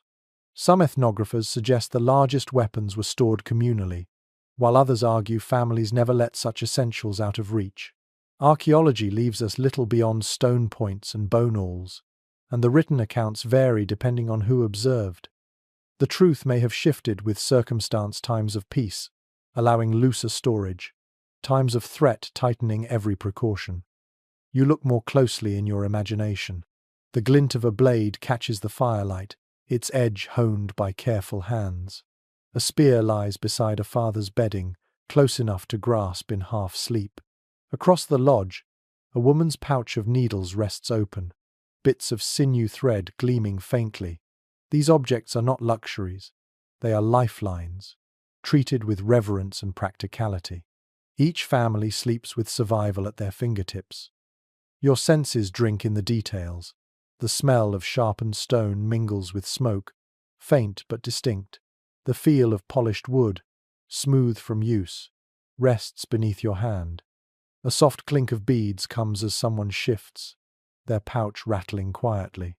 Every sound, every touch, every smell reminds you that this is not an idle resting place but a working one, a hub where survival hums even in darkness. There is intimacy in this arrangement too. Imagine lying down beside your bow every night, hand brushing its curve as you drift towards sleep. Imagine a woman mending a tear in a parka while her child snores beside her, each stitch binding warmth and care together. Tools here are not cold instruments. They are woven into family life, into nightly routine, into the very rhythm of dreams. And there is symbolism as well. To keep a blade by your side at night is to accept that danger is never far, but it is also to affirm readiness. To hold a needle in your pouch as you sleep is to affirm continuity, that tomorrow you will wake, mend, and carry on. The presence of tools beside bedding is both pragmatic and philosophical, a statement that life persists not just in warmth but in action. You picture how this would feel at dawn. Rising slowly, you would already have what you needed within reach: a knife to cut wood, a needle to patch hides, a bow for the day's hunt. No frantic searching, no wasted motion, everything woven into the same small space that cradled you through the night. It is efficiency born not of minimalism but of necessity. And as you settle again under the furs, you realize that even in rest, survival never loosens its grip. The tools at your side are silent companions, waiting with you, dreaming with you, ready to leap into use when dawn demands. The lodge is not cluttered, it is prepared. In this world, sleep itself is never separate from survival. The tools rest close, but not every object beside the bedding speaks only of survival. Some whispers are softer, warmer. As the fire grows stronger and morning edges nearer, you notice two figures curled together beneath a shared cloak. Their faces nearly touch, their laughter muffled under furs so the children will not stir. Even in a world of ice and hunger, love sneaks into the lodge, bringing with it a different kind of heat. Historians remind us that intimacy in winter life was not absent but essential. Couples shared not only duties and food but the very warmth of their bodies. A shared cloak, a layered parka spread over two forms, became both blanket and bond. Within the tight quarters of the lodge, affection was no private luxury. It was woven into the rhythm of survival. Companionship soothed, steadied, and sometimes distracted from the cold pressing in at the seams. And here's a quirky tidbit passed down through some oral traditions. Lovers whispered jokes or stories at night, stifling their giggles so as not to wake the whole household. Children might roll their eyes, muttering about parents who talk too much. It became a game of sorts, the adults pretending secrecy while everyone knew perfectly well what was happening beneath the shared fur. You can almost hear a muffled chuckle, a playful shove, the sound of warmth turning into laughter even while snow shrieks outside. Still, scholars debate the boundaries of intimacy in such communal spaces. Were couples careful to hide affection, or was it accepted as natural in the closeness of winter lodges? Some ethnographers argue that modesty prevailed, while others insist that privacy was a foreign concept imposed later by outsiders. The truth likely varied, shifting from family to family, night to night. In any case, warmth was shared, and love was no less a tool of endurance than firewood or fur. You let yourself imagine lying beneath that shared cloak. The smell of smoke lingers in the fabric, but beneath it is another scent, flesh warmed by nearness, hair carrying traces of cedar or sweetgrass. A hand brushes yours in the dark, a squeeze of reassurance. Whispers murmur close enough that you feel breath against your skin. The cold still presses at the edges, but here at the core, another fire glows, one of affection, of human connection deeper than necessity. It's easy to think of winter nights as grim, but here you see their tenderness. Couples exchanged promises in the dark, shared warmth when furs ran thin, and created spaces of laughter even when hunger gnawed. This wasn't only about reproduction, though that too mattered for the survival of a people. It was about comfort, companionship, and the emotional fuel to endure. A community that could laugh and love together at night was a community that woke stronger in the morning. There's symbolism here as well. Just as the fire needed constant tending, so too did relationships. Affection was another ember, coaxed alive with whispers, protected with shared cloaks. The warmth of the lodge was layered.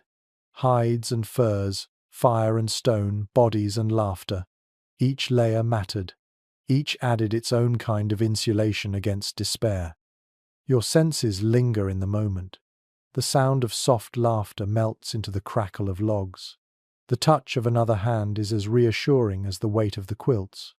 Even the silence that follows carries meaning, the silence of companionship, of not being alone. In a world so hostile, this closeness feels revolutionary. And as your eyes grow heavy once more, you realize that love here is not frivolous. It is survival in its gentlest form. It warms the body, yes, but also the heart. It offers strength to face hunger, storms, and endless nights. Beneath shared cloaks, with whispered words and secret smiles, people endured not just because they had to, but because they wanted to for each other. The laughter softens, drifting back into the steady rhythm of sleep, and for a while the lodge is only breathing and firelight. Yet behind the comfort lurks the knowledge that winters could grow harsher than memory could recall. Entire generations endured seasons that seemed determined to test the limits of human endurance. You shift in your bedding, picturing what it must have felt like when storms didn't relent for days, when drifts swallowed the lodges whole, when the air itself seemed colder than bone. Historians point often to the 17th and 18th centuries, when North America shivered under what we now call the Little Ice Age. During these decades, winters deepened, and the cold bit harder. For native communities, already skilled at adaptation, this meant doubling efforts. More hides sewn, more fires tended, more food dried and rationed. Families told stories of winters so fierce that rivers froze solid to the bed, and bison wandered farther south than anyone remembered. To survive such years was not just impressive, it was extraordinary. There's a quirky little tidbit passed down through oral memory. In some communities, children were told that the frost itself was alive, a mischievous being who pressed its icy fingers against the lodge to test for weakness. Elders scolded children who left the entrance flap open, warning them that Frostman would slip in and nip their toes.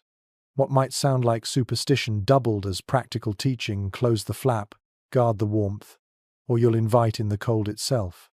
You can imagine a child squealing as an elder tapped their bare foot, laughing that Frostman had found them. But scholars still debate how devastating the Little Ice Age truly was for native populations. Did it worsen mortality dramatically, or did traditional knowledge buffer communities against the worst? Some argue that the records of famine suggest widespread suffering, while others insist that oral histories reveal resilience, with cultural adaptations strong enough to blunt even the sharpest winters. The question lingers unresolved, echoing like the howl of a storm that never quite fades. You lean into the sensory details of such a harsh season. The air inside the lodge feels colder despite the fire, breath misting even close to the flames. The hides stiffen with frost at night, crackling faintly when touched. Smoke clings more heavily to clothing because fires must be kept larger and longer. Food stores shrink faster, forcing families to chew tougher dried meat, to stretch meals with thin broths, to endure gnawing hunger with clenched jaws. Sleep becomes lighter, interrupted by shivers and the creak of hides under snow's heavy weight. And yet even in such winters, life endured. Families pulled their furs tighter, pressed closer, and waited.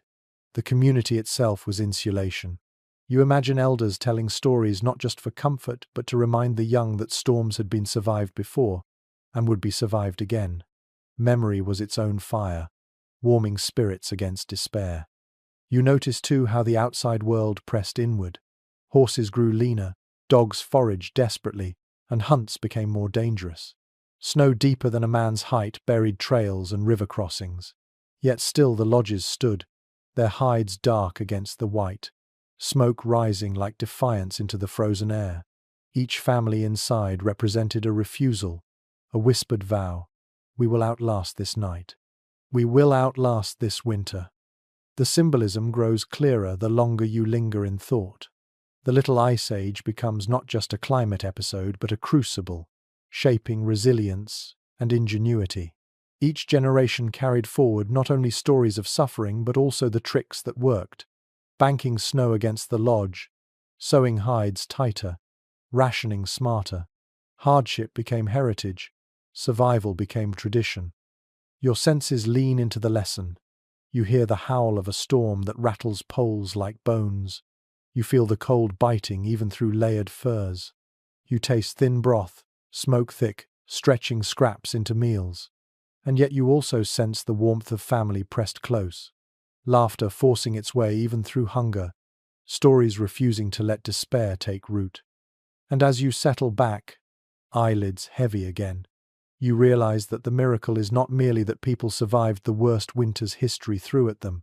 The miracle is that they survived with memory, humor, affection, and identity intact. The lodge became not just a shield against cold, but a vessel carrying culture through the frost. In this way, each frozen season was not the end, but another layer of resilience added to the story. And you feel that story curl around you like another quilt, whispering that no matter how bitter the storm, warmth can always be found if hearts hold close enough together. The memory of harsher winters lingers, but as the fire burns steady, your mind drifts to another thought. Not every winter shelter looked the same. The tipi of the plains, sharp and conical, is only one face of survival. Move eastward into the forests, and you would find wigwams, domed shelters woven from saplings and bark.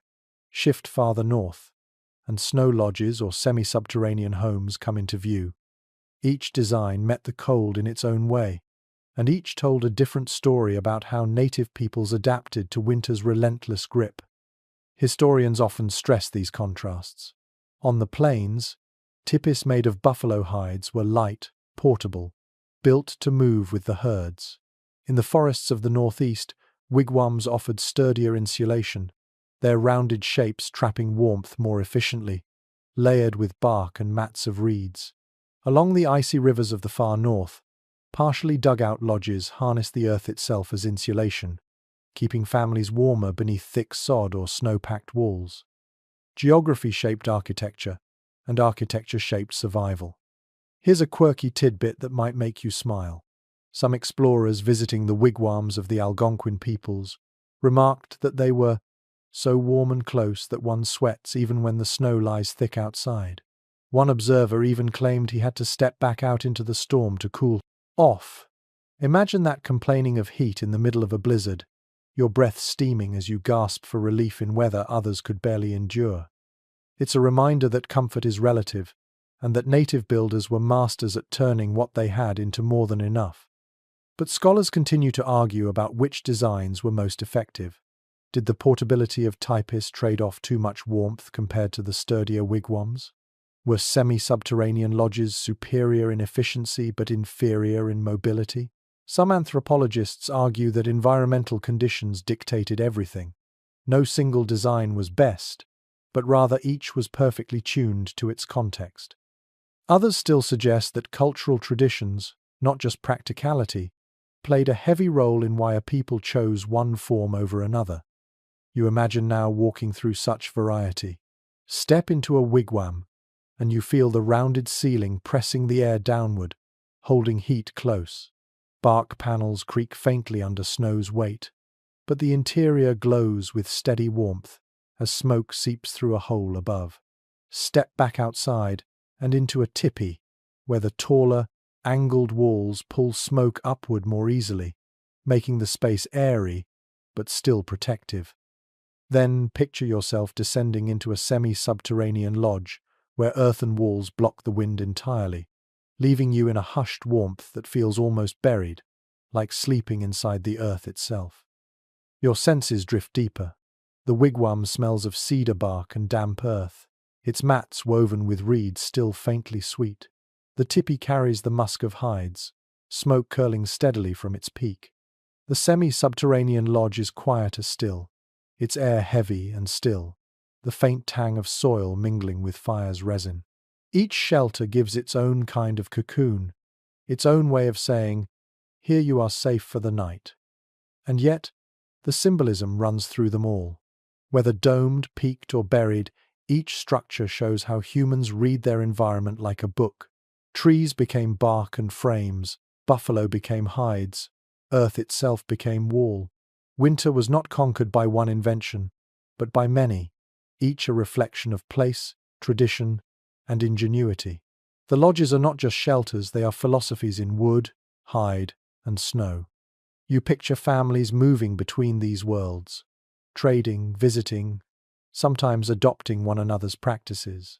Perhaps a plains traveler marveled at the sweaty warmth of a wigwam. Perhaps a woodland visitor stared upward at the elegance of a towering teepee. These contrasts weren't rigid divisions but conversations in architecture, whispered across the land in the language of survival. And so you lie back again in your imagined lodge, warmed by hides, but with your mind wandering into domes and dugouts and earthen walls. Each design different, yet all answering the same unyielding question: how do you sleep through a night so cold it could end you? The answer, you realize, is as varied as the land itself, but always rooted in the same unbreakable will to endure. The fire burns brighter now, smoke winding lazily upward, and as you sink deeper into thought, you remember how these lodges must have seemed to outsiders, the first Europeans stumbling into villages midwinter, expecting misery, and instead finding warmth. Their writings often reveal shock, even disbelief, that people living without stone houses or chimneys could endure blizzards in comfort. To those unaccustomed to such structures, the interiors seemed impossibly efficient, almost magical. Historians point out that journals from 17th and 18th century explorers and missionaries are sprinkled with astonishment. Men who arrived wrapped in wool cloaks often entered tipis or wigwams, trembling with cold, only to discover interiors far warmer than their own crude cabins. Some confessed that native lodges outperformed European shelters of the same era. Smoke vented better, warmth gathered more efficiently, and the spaces felt more alive. You can almost picture an officer stamping snow from his boots, muttering that his own men froze nightly in drafty forts while these savages, as he dismissively called them, slept snug. And here comes a quirky tidbit. One French missionary complained that his hosts insisted he remove layer after layer of his European wool because he was sweating like a hog inside the lodge. He noted that the family laughed at him, amused that the stranger couldn't tolerate comfort. The irony drips from the page, an outsider brought to shame not by cold, but by too much heat in a place he assumed unlivable. Still, scholars argue about how reliable these accounts are. Were Europeans exaggerating, eager to romanticize the noble savage? Or were they underplaying discomfort to highlight their own toughness?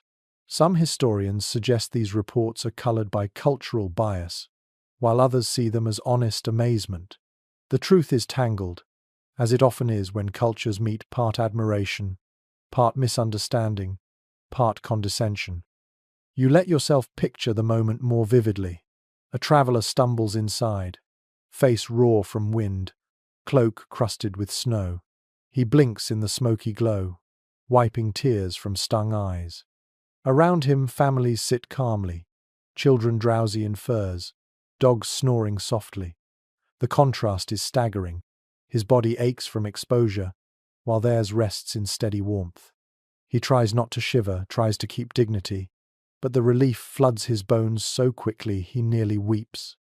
What must it have felt like to realize that survival here was not a miracle, but a mastery? The sensory differences leap at you. Outside, snow blinding, wind clawing, every breath like glass. Inside, fire crackling, hides muffling sound, warmth pressing into skin.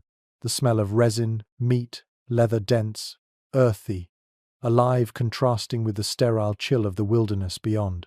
For an outsider accustomed to stone walls that leaked drafts, this lodge would have felt like another world. It's worth reflecting on the symbolism too.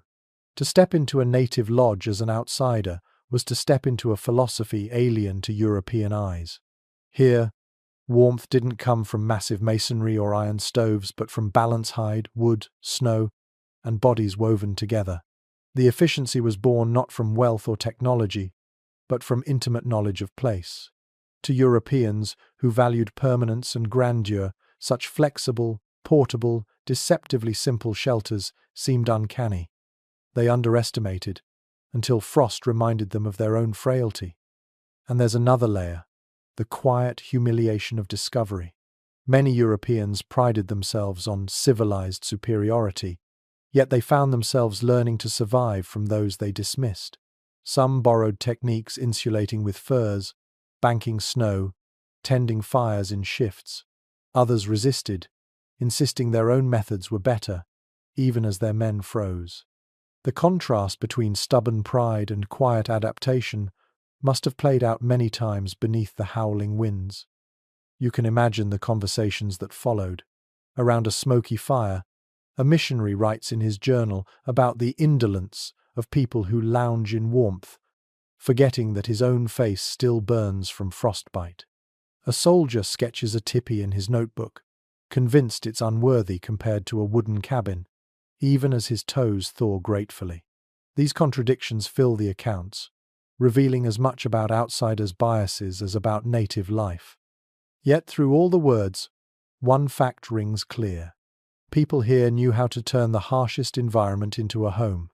Outsiders might misinterpret, might argue, might even ridicule, but they could not deny the truth of what they felt when they stepped inside. Warmth, safety, survival. Your senses settle again into that warmth. You hear the crackle of wood, the laughter of children amused by the foreign guest's discomfort, the soft rustle of hides as a woman adjusts a seam. The storm outside fades to a dull whisper. For a moment, you feel both perspectives, the awe of the outsider and the calm mastery of those who call this lodge home. And as you sink deeper into your bedding, you realize that survival here was not just a matter of enduring the cold. It was a matter of turning necessity into comfort, of making the impossible feel ordinary.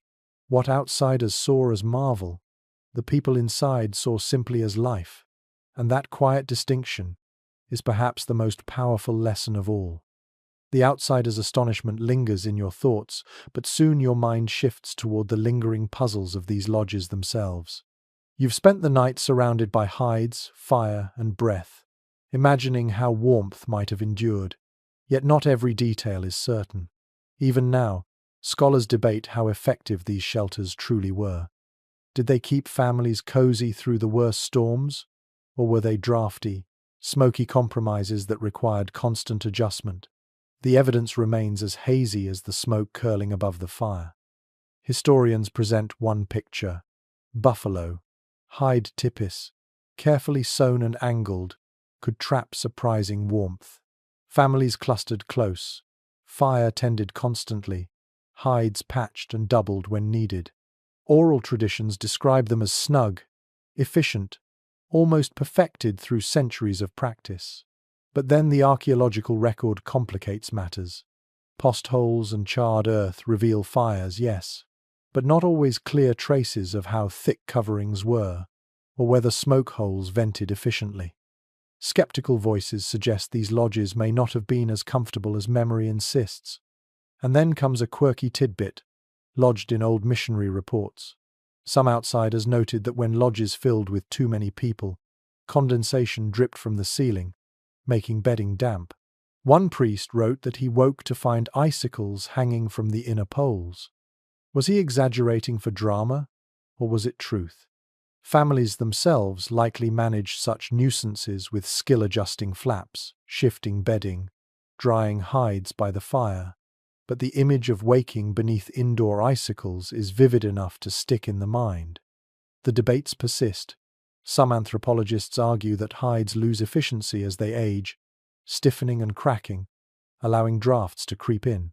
Others counter that constant maintenance kept lodges surprisingly draft-proof, with women tightening seams and adding fresh skins as needed.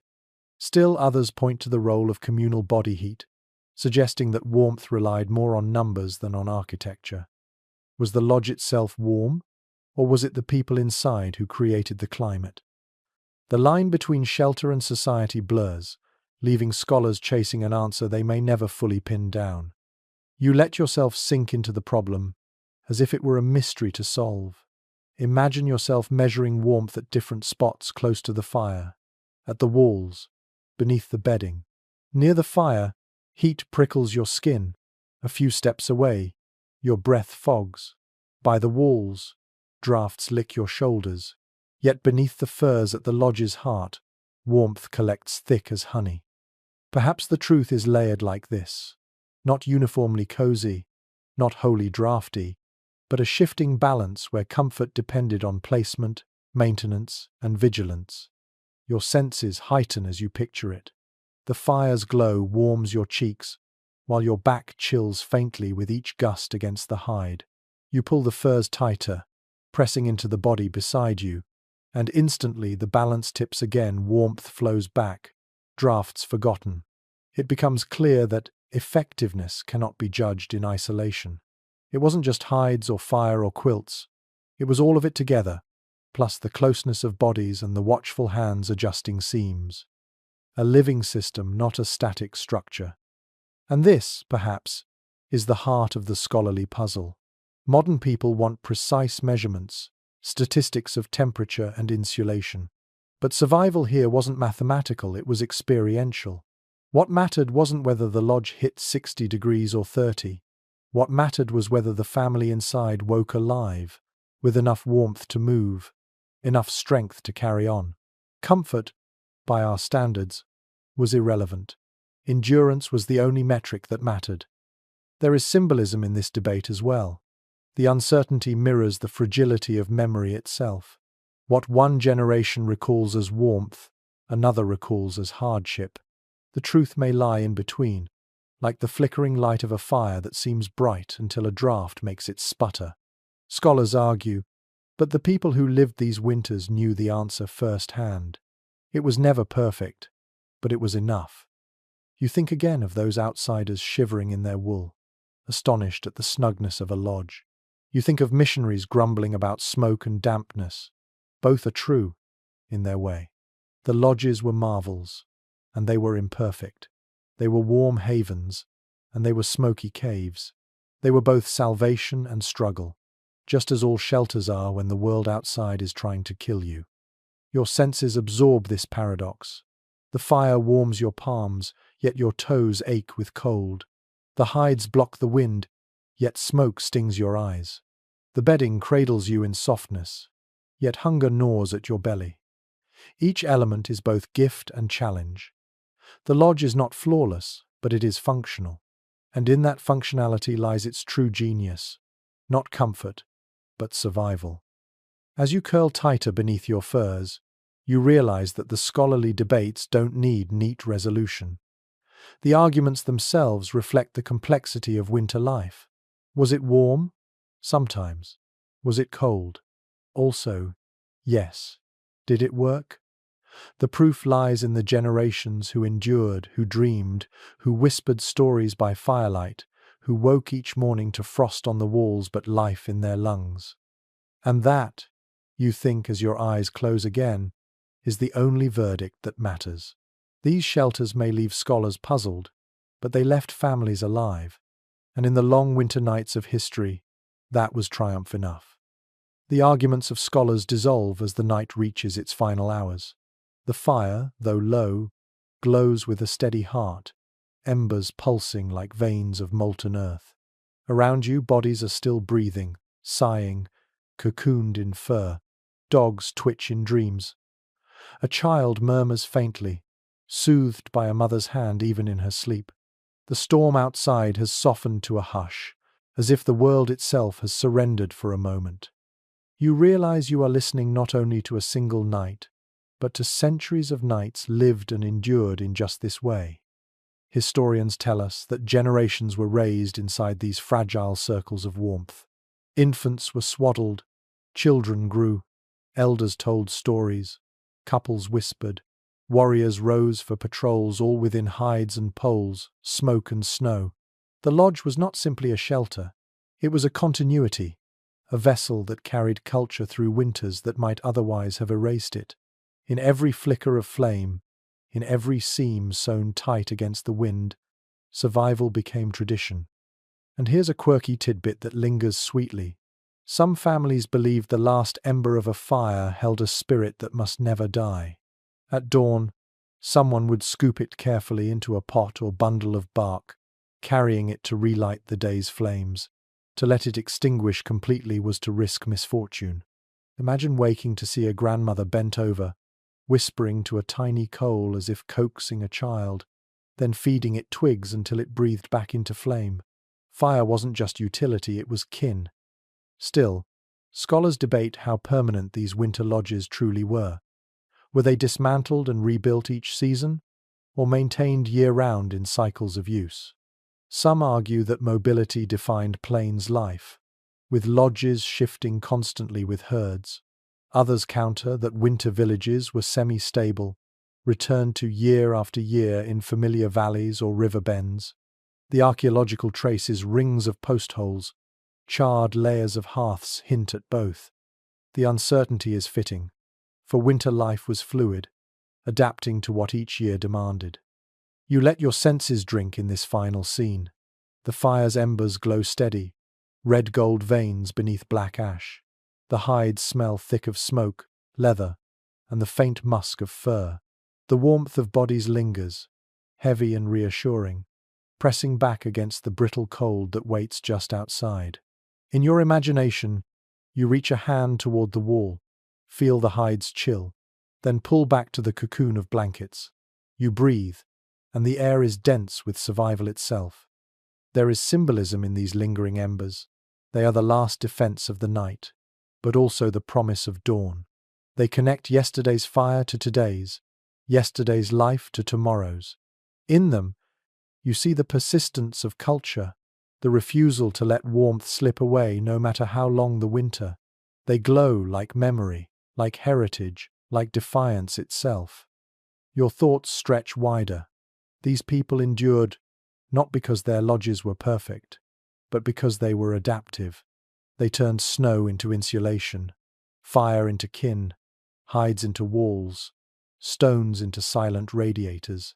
They wove practicality with spirit, folding dreams and duties together until they became inseparable. What looks to modern eyes like hardship was also ingenuity, and what appears fragile was in truth resilient.